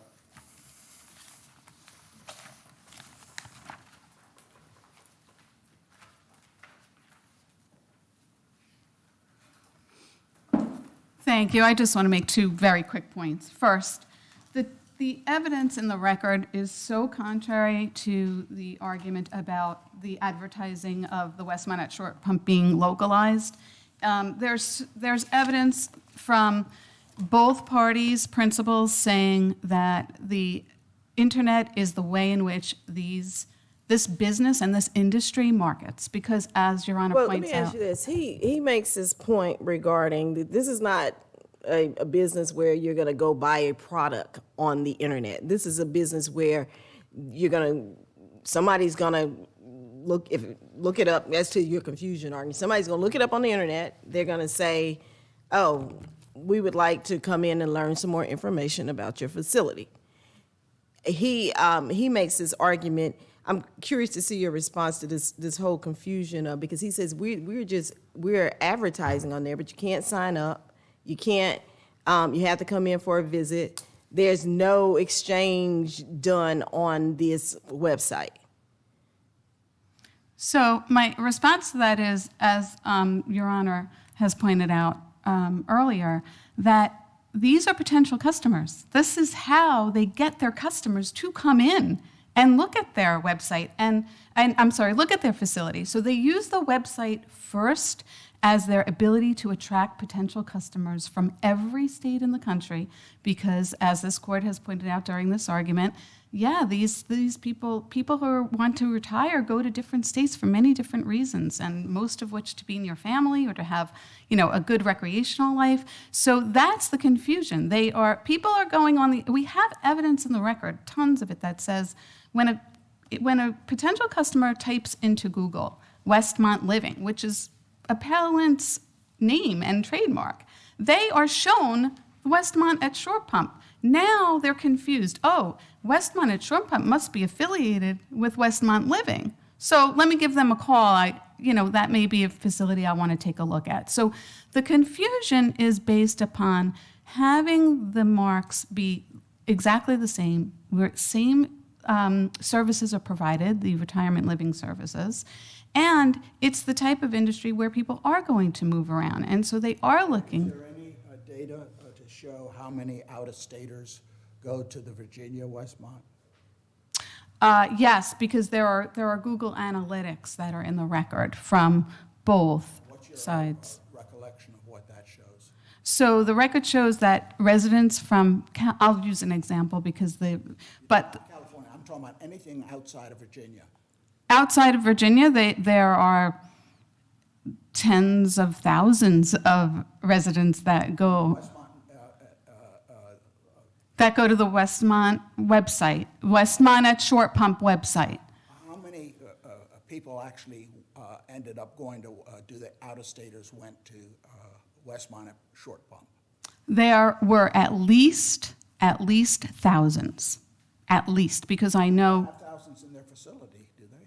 yes. Yeah, are you referring to hits on the website, or are you referring to, I think the question is about how many people from other states are in the facility, living in the facility. I think that's the question. Yes, there's evidence in the record as to how many out-of-state residents are living in the Westmont at Short Pump facility. I don't have those numbers with me, but I know that what I was responding to was hits on the website. Do they deliberately market outside of Virginia? Yes, they deliberately market outside of Virginia, and that's in the testimony of Elizabeth Kolnick, and where she specifically says that all of the website advertising is directed across the country for the very reason that we've discussed here today, that their target market is retirement age people that live in every state in the country because they move. There's something in the record where you all acknowledge that your target market is California. No. If you look at the deposition of Andy Plant, and it's throughout his entire deposition, he specifically explains why the market is the entire country. Because But 82% of your clients are from California, not even from Oregon. Is that correct? that may very well be. However, 20 residents just from Virginia alone, not mentioning the East Coast, which is a much higher number, but 20 residents from Virginia have moved to the Westmont facility in California to the tune of over $1 million. And we have tens of thousands of hits just from Virginia alone on our website that is attracting potential customers. So if you look at the Gumphrey decision. The relevance wouldn't even be just Virginia. The relevance would be whether you have a national mark. And so the question would be, who did you get from Florida? Who did you get from Arkansas? Who did you get from New York? Yes. And we're looking at the engagement of the two businesses in competition for customers. That's exactly right. The competition for customers, it's not the ultimate service. It's like getting the customers who are going to provide the income. And the customers are sought in the first instance, usually by a search. Exactly. Those potential customers are from all over the country, and the Google Analytics evidence that's in the record from both parties shows that the customers, and I'm just going to focus on Westmont's Google Analytics, but that shows customers from every state in the country accessing their website, accessing Google searches, and accessing a place for mom, because there's a company that analyzes it and shows how many people have accessed it. And it's tens of thousands of potential customers accessing from all the states outside of California and Oregon to find potential retirement homes. So these are our potential customers. They're across the country. And those two are Westmont and Short Pump's potential customers. That's in the deposition of their senior vice president of sales, where she says, yes, our customers are national because they move to be near their families, or they move because they want a better climate, or they move because they want to see, beautiful scenery. That is both evidence from both sides says those exact things, that this is a national market. Westmont, California, or Westmont, Virginia? That's a hard question. I think they both have beautiful scenery, I must say. I've been to both, and I really do enjoy them both. And I love this city. I see your red lights on. Okay, thank you all very much. Have a great day. right, well, do you want a break or you want? You want one? Yeah. Okay, yeah, we'll take come down to Greek Council and take short recess. This honorable court will take a brief recess.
All right, be seated, please.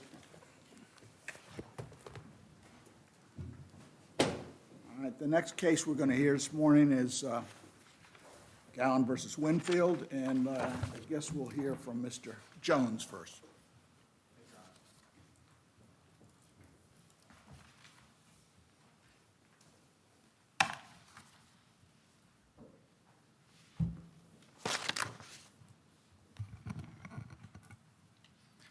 Good morning, Your Honors, and may it please the Court. Robert Jones, along with my colleagues Dan Sweeney and Jason Winston from Sullivan & Cromwell, on behalf of the plaintiff appellant, Jason Wayne Gallen. Your Honors, much in this case is in dispute, but what we know for certain is that in the fall of 2018, while a pretrial detainee at the Lynchburg Adult Detention Center, Mr. Gallen spent 125 days in solitary confinement for being what defendants call a management problem. But the record evidence, when construed in Mr. Gallen's favor, reveals that defendants actually placed him in solitary confinement to punish him for his use of the prison's grievance process, and that they used a procedurally flawed process to do so, all in violation of his 14th Amendment due process and First Amendment rights. Your Honors, in considering these claims, the district court committed two errors, one at the summary judgment stage and one at the motion to dismiss stage. At summary judgment, in considering Mr. Gallen's due process claims, the district court ruled that Mr. Gallen failed to exhaust available administrative remedies. But in so doing, the district court did not consider the assertions in Mr. Gallen's verified complaint, showing that he did exhaust available administrative remedies before bringing these claims. And at the motion to dismiss stage, Let me get a little bit of background that I'm confused about. He was purportedly, under the prison view of the case, he was just being, his institutional classification, he was being reassigned, right, administratively, according to them. yes, sir. And to be reassigned, you don't have to have a violation. You could be reassigned, you want to put people with the same diet together, or maybe you put people with some other interest together and for prison administration. And under the rules, I didn't see the rules in the record about institutional classification committee hearings. It's a three-person hearing board, right? That's correct, Your Honor. And according to your client, he was told there's no appeal from that. That's correct. And I believe that's probably correct. There's probably no appeal from that because it's an administrative thing. Whereas if he was being punished with a grievance, there would be a hearing, he'd have a right to appeal and exhaust. So if there's no appeal from it, then there's no exhaustion requirement. Well, Your Honor, Would that be the case? not necessarily, that's not our view of the facts of this case. Just to clarify, Mr. Gallen did say that right after the ICC hearing that he objected verbally to what had taken place at the hearing. No, you're probably missing my whole point. I'm suggesting Apologies, Your Honor. this is not even an exhaustion case because there was nothing further to exhaust. But I didn't see the rules on that in the record. Understood, In Your other Honor. words, the grievance process has a hierarchy of appeals that have to be exhausted. But basically, he was put in solitary confinement under an administrative assignment. And at that point, it seems to me, if there's no appeal, he could file his suit right away. I would completely agree with that, Your Now, Honor. if you agree with that, then let's go back to my question, which was, where are the rules, or are there any rules governing this institutional, ICC, whatever, institutional classification? That's correct, Your Honor. I'm not aware in this record of any rules about the ICC's appellate procedures and policies. I know that the jail There's policy. rules that lay out what it does and what its jurisdiction is and this type of thing? There's some sworn testimony in the form of declarations and affidavits that it's typically used for administrative purposes and to classify inmates. But those are defendants' contentions, of course, Your Honor. And when we're looking at No, it did, but I'm just taking it from there. It seems to me this is ultimately favorable to you, so I wouldn't. No, I'm not trying to fight you, Your Honor. Yeah, I'm absolutely not. The theory is that you failed to exhaust and then threw it out on that basis. And I'm suggesting to you that there was nothing to exhaust based on what I was able to look at. This is not an appeal from a grievance procedure. This is an appeal from an assignment to solitary confinement. And the district court said he didn't exhaust, and I'm suggesting what rule or what process is there to review an ICC determination? My response is I'm not aware on this record of any policies laid out on how to appeal an ICC decision. One prison official said she didn't provide any notion of appeal, but she said you could file a grievance. But that doesn't quite make sense because the grievance procedure starts with working it out with the local prison guard or whatever, and you can't perceive a local prison guard overruling a 3-judge committee on the assignment of prison assignments. I mean, it just doesn't fit. I agree with that, Your Honor. So I think how I would characterize this is Mr. Gallen was trying to fit a square peg into a round hole. He still tried to use the grievance process to make sure that he exhausted in case, just in case. But I take Your Honor's point that if there's no appellate right for the ICC procedure. Wouldn't that end this case then? Yeah, completely. Yes, Your Honor. That we would prevail and the district court's decision should be reversed. My only point is that Mr. Gallen went above and beyond that to try to exhaust. And as we know from the record, he did the first 3 steps of the 4-step prison grievance process to complain about the ICC's hearing decision, taking Your Honor's point that it doesn't really make sense that you would file grievances about it. Why would he have to do that? In other words, if he can't appeal the committee's decision, he can grieve it and complain about it, but it seems to me when we're talking about exhaustion, it's using available steps provided by the process. And my initial question to you is, what is the process? And I haven't run that down, and that's why I was asking you, when you have an ICC determination, does the prisoner have any set forth process to review that?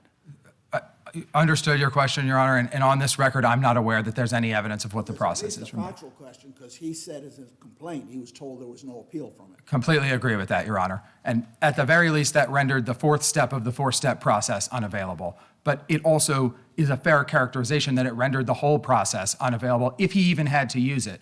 That's just assuming that he had to use the prison's grievance process that's established. But I'm not aware, based on the policy documents in the record, of how a prisoner is to go about, or if a prisoner even can, appeal the ICC's decision. And I think, Your Honor, to just talk briefly about the district court's error in this regard, beyond that, I think it really is the dismissing the assertions in the verified complaint as conclusory and unsubstantiated.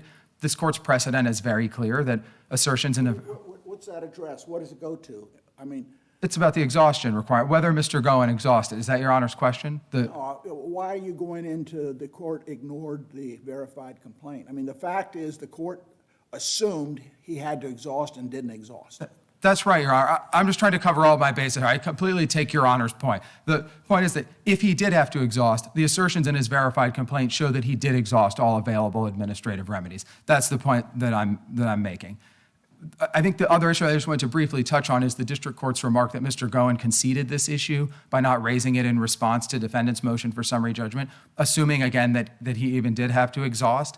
And this court's precedent, Williams versus Griffin, has been clear that when there are assertions in a verified complaint, those are part of the factual record that need not be reasserted in response to a motion for summary judgment. And there are several cases from the court on that. So those are the 2 district court errors on the exhaustion, and that's sufficient to reverse the summary judgment decision because the district court's decision was solely based on administrative exhaustion and those 2 things. The district court tacitly suggested, in fact, that there were many factual disputes about the merits of Mr. Gallen's due process claims, which, of course, the district court should consider in the first instance. The court, of course, could affirm on any basis supported by the record, but I don't encourage the court to dive into that factual morass. The district court should certainly do that in the first instance. Can you talk about the motion to dismiss? Yes, Your Honor. Read my mind. On the motion to dismiss issue, Your Honor, Mr. Gallen asserted a First Amendment retaliation claim. The district court's key error in that regard. I'm curious, what's the temporal proximity in his complaint? Can you show me where there's this temporal proximity between his being in administrative segregation and his complaint? Certainly, Your Honor. At the very start of the complaint, the very beginning, Mr. Gallen lays out in August of 2018, throughout August, how he filed prison grievances, which is the protected First Amendment activity. He was then removed to solitary confinement on September 26, 2018. So in the very month before he was filing these grievances, and this court said in Constantine that a 4-month time lapse between protected First Amendment activity and consequences adverse to First Amendment rights is sufficient at the pleading stage to meet the causation element. So here, Mr. Goins, less than, at most, a month time lapse between the grievances and the adverse consequences is sufficient to plead the First Amendment causation element. To briefly touch, I think there's no dispute here among the parties, and the court's precedent is clear that filing prison grievances is a protected First Amendment activity. The defendants, in their brief before this court, addressed the second element, which is that a plaintiff must... Trouble with having the argument on this, as a due process question, Mr. Enoch is not before the court. He's not represented here. The appeal was very clear. It was taken from a specific order on a specific issue. And we're hearing that issue. How do we adjudicate the claims or Mr. Enoch's position? He's out of the case. His name not even mentioned in the notice of appeal. I don't know. If he's not in our court, isn't it a little unfair for us to be arguing a First Amendment issue? He may be able to appeal that again if we were to send it back, because it's still an order in the case, and the case is not ended. He can appeal a final judgment from anything. But in this case, Mr. Enoch was dismissed from the case. His name was removed from the caption, and the appeal was taken only from, very specifically, he cited the issue on failure to exhaust on his appeal. Don't we have a real problem with that? To your first point, Your Honor, Mr. Goins not pursuing an appeal against defendant Enoch of any claims. And he's not... That's what was dismissed. That's the First Amendment claim. It was dismissed against all defendants, Your Honor, and Mr. Goins only pursuing an appellate challenge against the defendants who are before this court. So if it went back down and this court reversed, Mr. Enoch would not be before the court again. And defendants here have had ample opportunity, obviously, to brief this First Amendment issue. On Your Honors, the second point about... forgive me, Your Honor, the second point you brought up on the First Amendment piece, I think a key thing to mention is the adverse consequences element, which defendants seem to say that because Mr. Goins was able to file grievances while he was in solitary confinement, that he didn't suffer adverse consequences adverse to his First Amendment rights by being placed there. But just to be very clear, it's an objective test, and this court has been clear that being placed in solitary confinement adversely affects a prisoner's ability to exercise his or her First Amendment rights as an objective matter. It depends what is First Amendment rights in prison. I think it's a very complex question. I mean, if outside, we would say organizational rights, associational rights, speech rights are heavily protected, robustly protected. But in prison, all of those rights are probably foregone in terms of prison administration. And the whole analysis of what is protected in prison and what isn't is a complex issue. My only question is, in his appeal, he says, I received memorandum of opinion by Judge Gallen on March 25, granting defendant's motion for summary judgment due to the failure to exhaust all administrative remedies. This is my notice of appeal from this decision. It seems to me it's not ambiguous. We would give the prisoner a lot of latitude, and judgments, as you know, include earlier judgments unless you limit it. And I have difficulty with getting over that. The key word there, Your Honor, in the notice of appeal is decision. He appealed the court's summary judgment decision. Except he described it. He says, granting defendant's motion for summary judgment due to, and he explained, to failure to exhaust all administrative remedies. I understand that, Your Honor. But the district court here didn't enter a separate final judgment. It entered an order striking the case from the court's active docket That is what we contend is, Cited the date of the order, too. I'm not quarreling with those facts, Your Honor. March 25th, the specific order. So whatever's in that order is what he's appealing. And that's the final decision in this case. That functions as the final decision because it resolves all claims against all parties. And by appealing that, he brings up for review, as Your Honor pointed out, all interlocutory orders rendered before that decision. That would include the motion to dismiss. Only if it's a final judgment, but he's appealing a specific issue, I think. I understand your argument.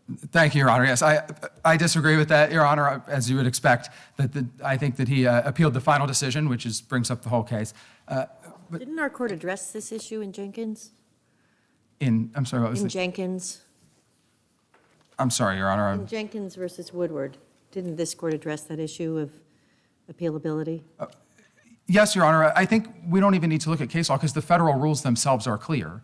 The federal rules are clear that, and specifically say that appealing the judgment that resolves all claims against all parties, that an appellate need not specify certain things or certain decisions. And there's even another federal rule that says even. I agree. You just said I'm filing a notice of appeal.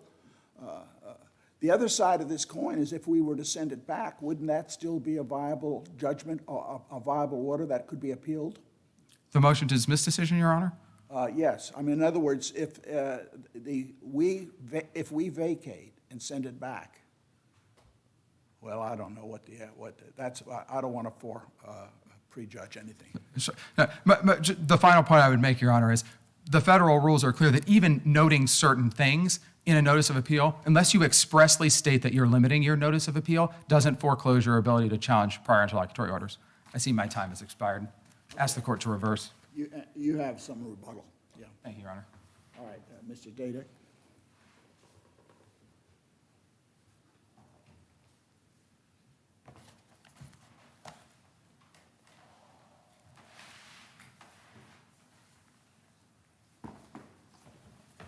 May it please the court, Chris Dadak on behalf of the appellees. I'll start with Your Honor's proposition about the appellate procedures for ICC hearings. There is a grievance procedure spelled out in JA 185. I've read that. I read all that was in the record on this, and that is all grievance procedures. There was nothing that I saw, and that's why I was asking about. I didn't do an independent search of what is the process in connection with institutional classification committee determinations. And of course, those are thought to be by your client to be administrative decisions of assigning inmates.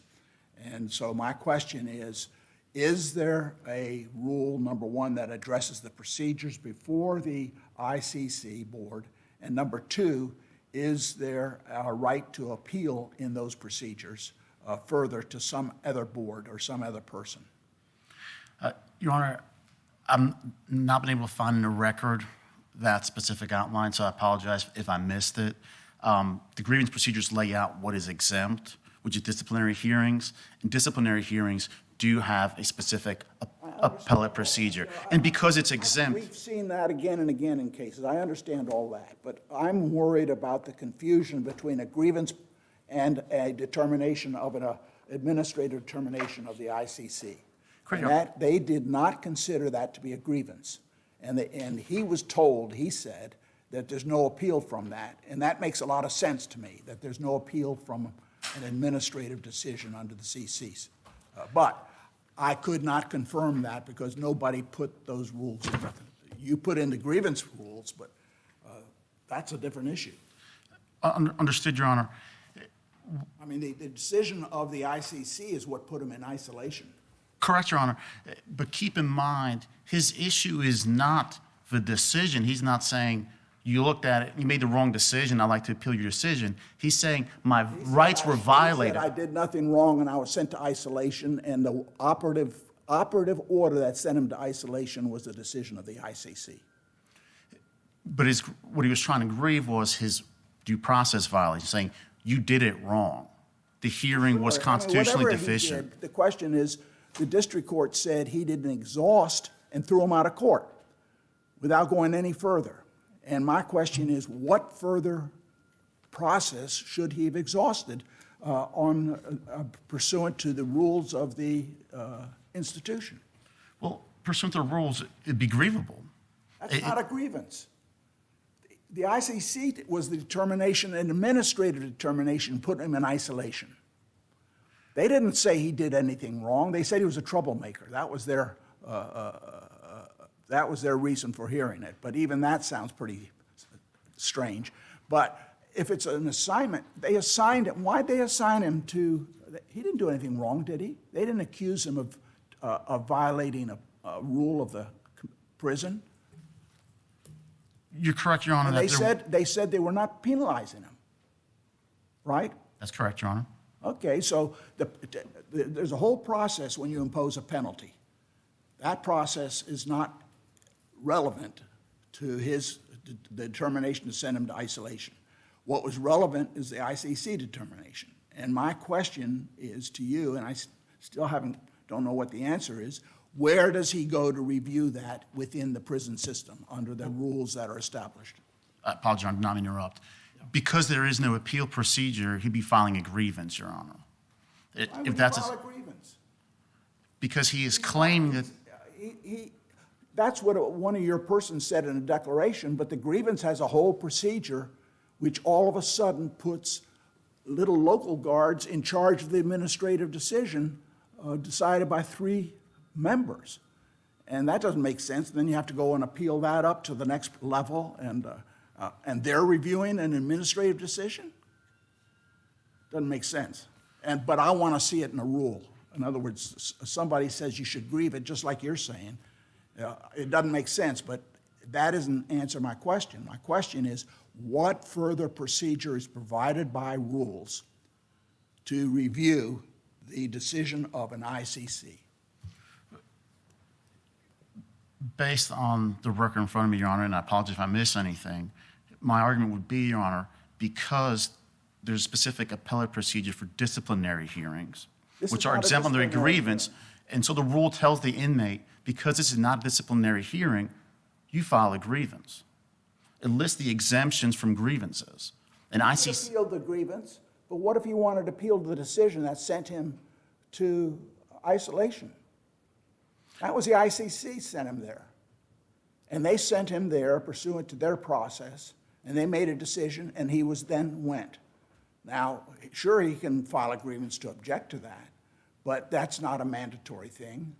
What's mandatory is if there was a procedure to appeal that, and you provided the procedure. There's no exhaustion requirement telling him he had to file a grievance, is there? Well, for all issues outside the ones exempt from the grievance procedure, yes, Your Honor, he's required to file a grievance. That'll be our. How does he review the ICC decision? Well, at minimum, he could file a grievance, Your Honor, and tell the site administrator. Not what you can do. What does the rule require? I would say the rule does require a grievance, since it's not exempt from the grievance procedure. Well, the best I can do, Your Honor, apologies if I miss anything in the record, J185, which says, because it's not exempt from the grievance procedure, you would file a grievance. You have a grievance right to everything but what's exempt. My question is, there is a decision made by a board, a panel of 3 persons. I want to appeal that decision. Is there a procedure for appealing that decision? I That refers to the ICC. First, let me ask you, are there any rules for the ICC? I don't know off the record in front of me, Your Honor, and I apologize if I missed it, Your What Honor. we have before is the decision of the ICC. What we have are his complaints about the procedure of the. We have his complaint that he was sent to solitary confinement by the ICC. And he said that was unjustified. And he said in his complaint that he was told that you cannot appeal the ICC decision. Correct. He does Yeah. make that allegation. I And that understand. sounds like it's true. In the declaration, I I believe. saw that declaration, and that's the one I told you I didn't think, that's a woman-made declaration, said she could, if you wanted to appeal it, you'd have to file a grievance. And so, Your That's Honor. your position, and I'm saying that sort of begs the question, because he's not grieving, filing a grievance, he is trying to appeal, exhaust.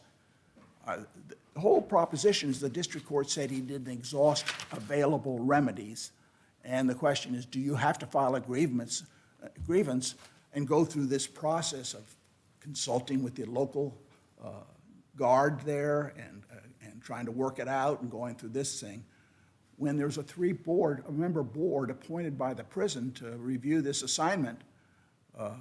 Do you say that local guy could overrule the 3-person decision? You know, the grievance procedure has that first step, right? Yes, Your Honor.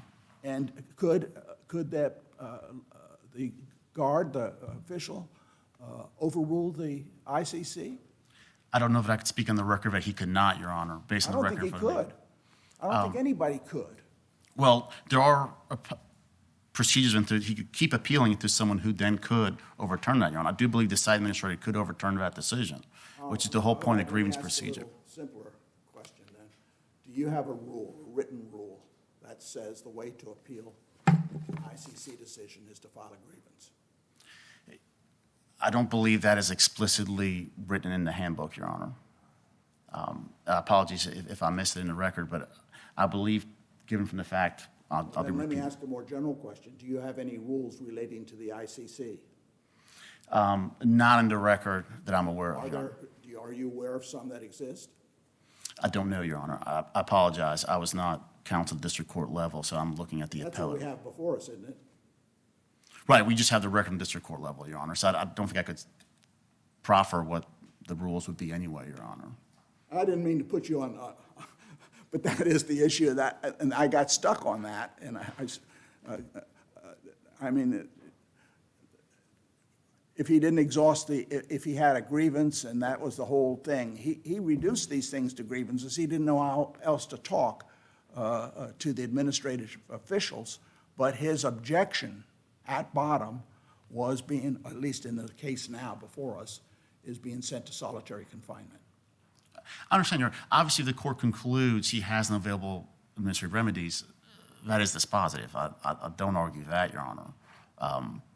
Our position is that he did have available administrative remedies and failed to exhaust them, as the district court correctly found.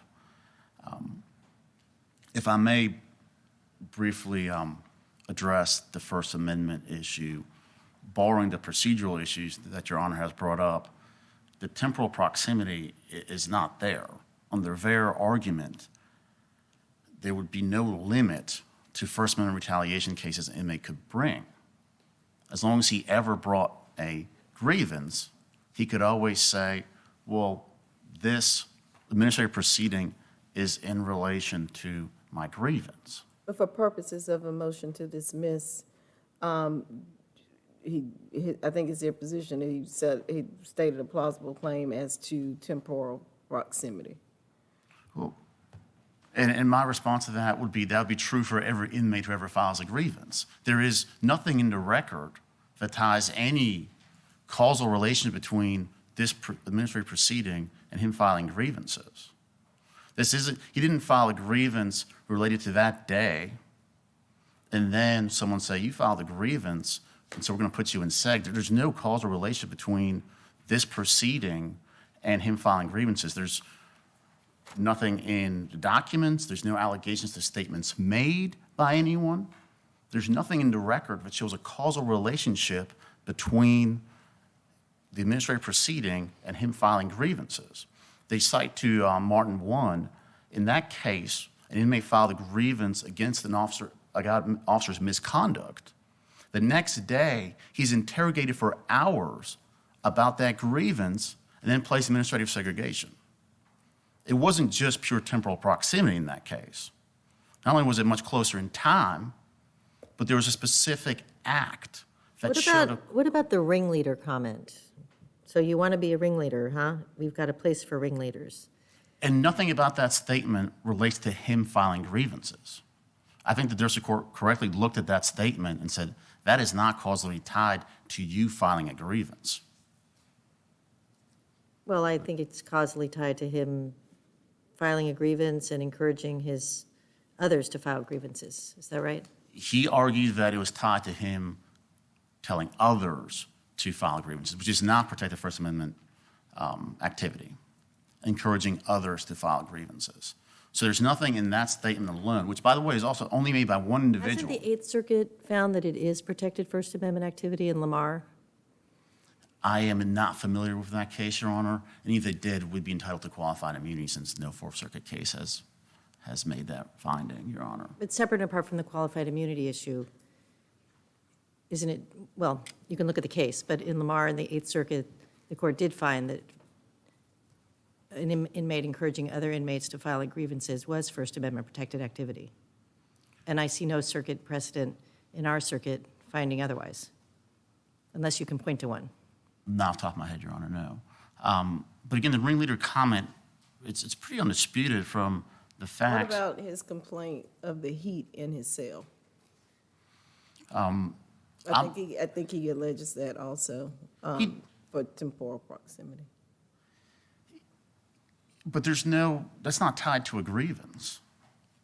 There's nothing in the record that says he was initiating a grievance procedure in that complaint.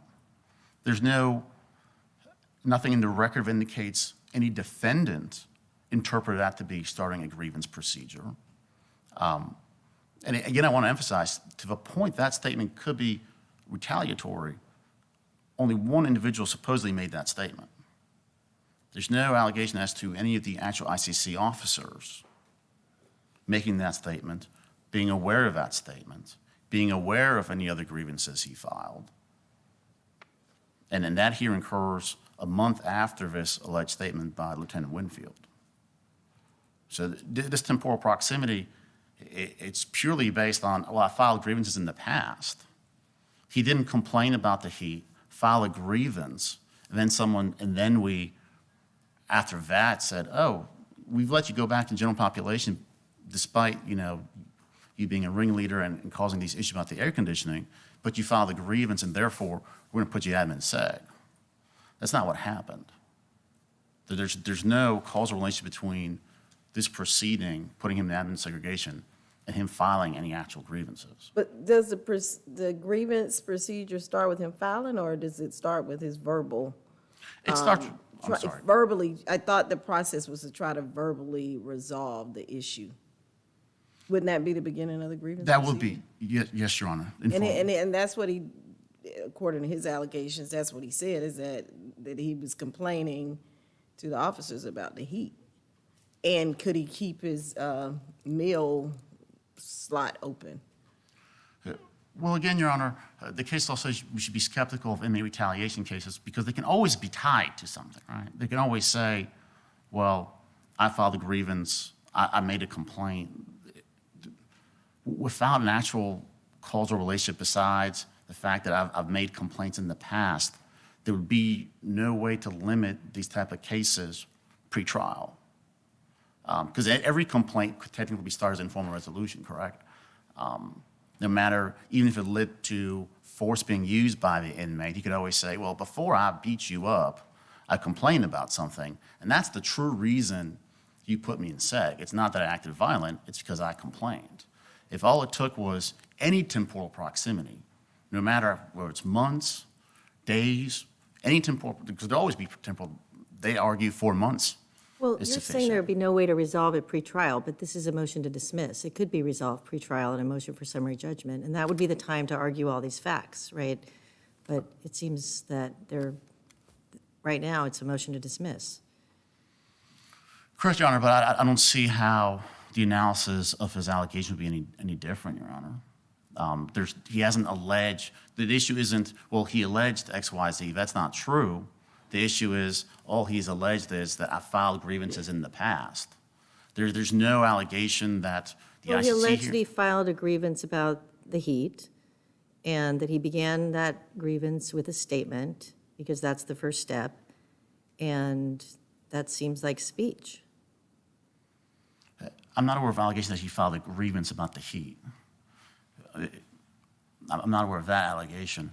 Well, But then, I guess, back to my question, though, according to your policy, the grievance, this whole verbal resolution is your policy. And so he's saying, I've initiated this grievance complaint regarding the heat in my cell, and I assume there was some verbal resolution, and you've already said there was some attempt to verbally resolve it. And you've already said that the grievance he doesn't actually have to file something for it to be a grievance according to the policy. So I'm not sure how, you're almost arguing against your own policy. Well, my point, no, I'll say, Your Honor, informal resolution is the first step of that procedure. However, if every verbal complaint is considered a grievance, and any response months in time to that statement is sufficient, there is no way to limit these type of claims. And that's our argument, Your Honor, is that true, a verbal statement is the first step to the process, but that's not a limiting factor. There's nothing causally tied here between him availing himself of a grievance procedure to the administrative segregation proceeding. The ringleader comment is related to him telling up. Actually, a pretty conclusory allegation. He just said they retaliated against me for filing grievance, or making requests and filing grievances. Correct, Your Honor. And so the ringleader comment is not causally tied. There's no allegation that the hearing officers had any knowledge of any of these grievances, informal proceedings. There's no evidence that they referred to it, relied on it. And so to the extent the court wishes to reverse that, we would strongly urge the court to still look at, it has to be each individual action. And there is no allegation at all related to three of those individuals. My time is just about up, and so unless there are other questions, I yield my time. Thank you. We'll hear from Mr. Jones.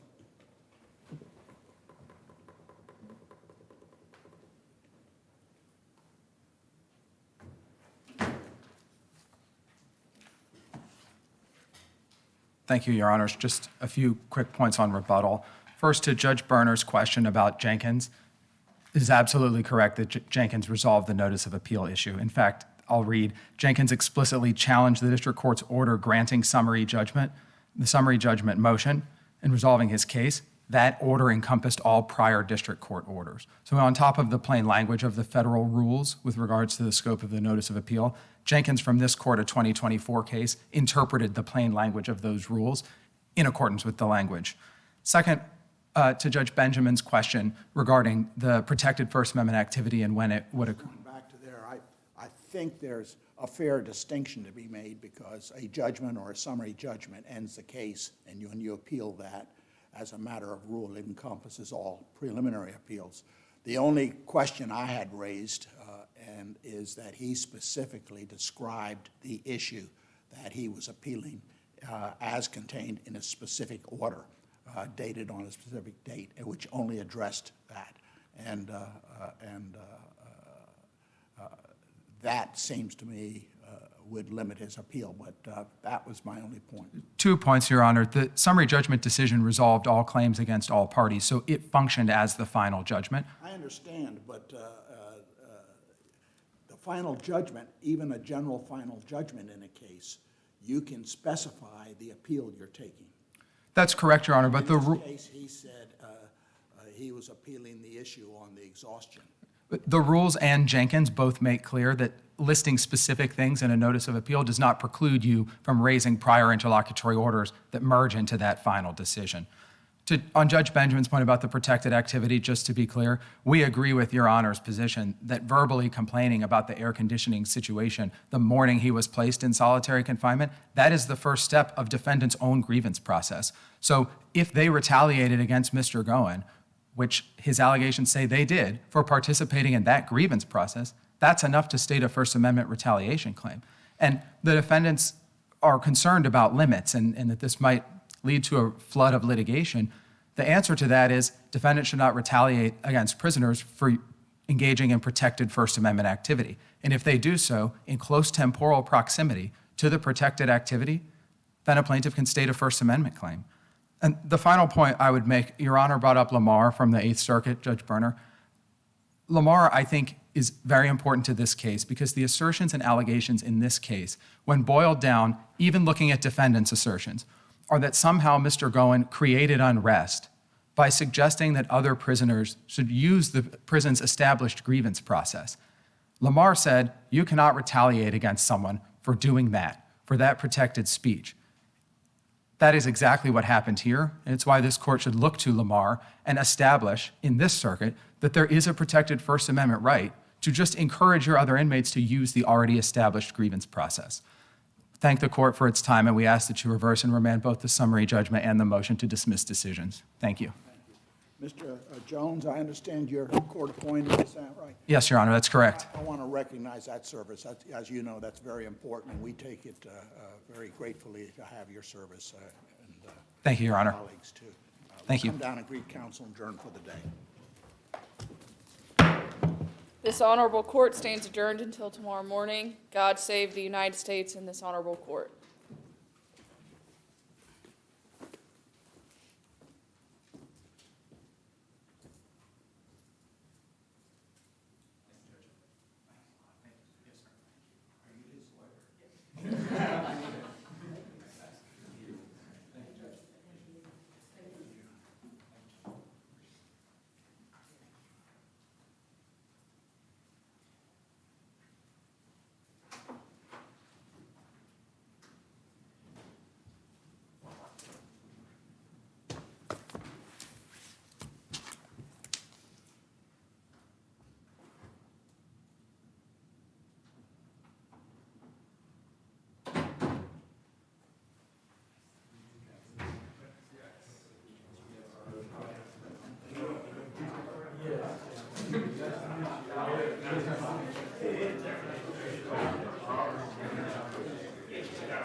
We're open to other things. We're just so limited.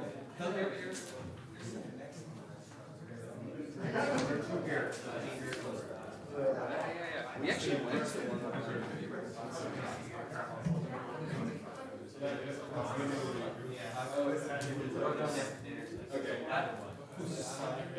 There's one like Soul Taco.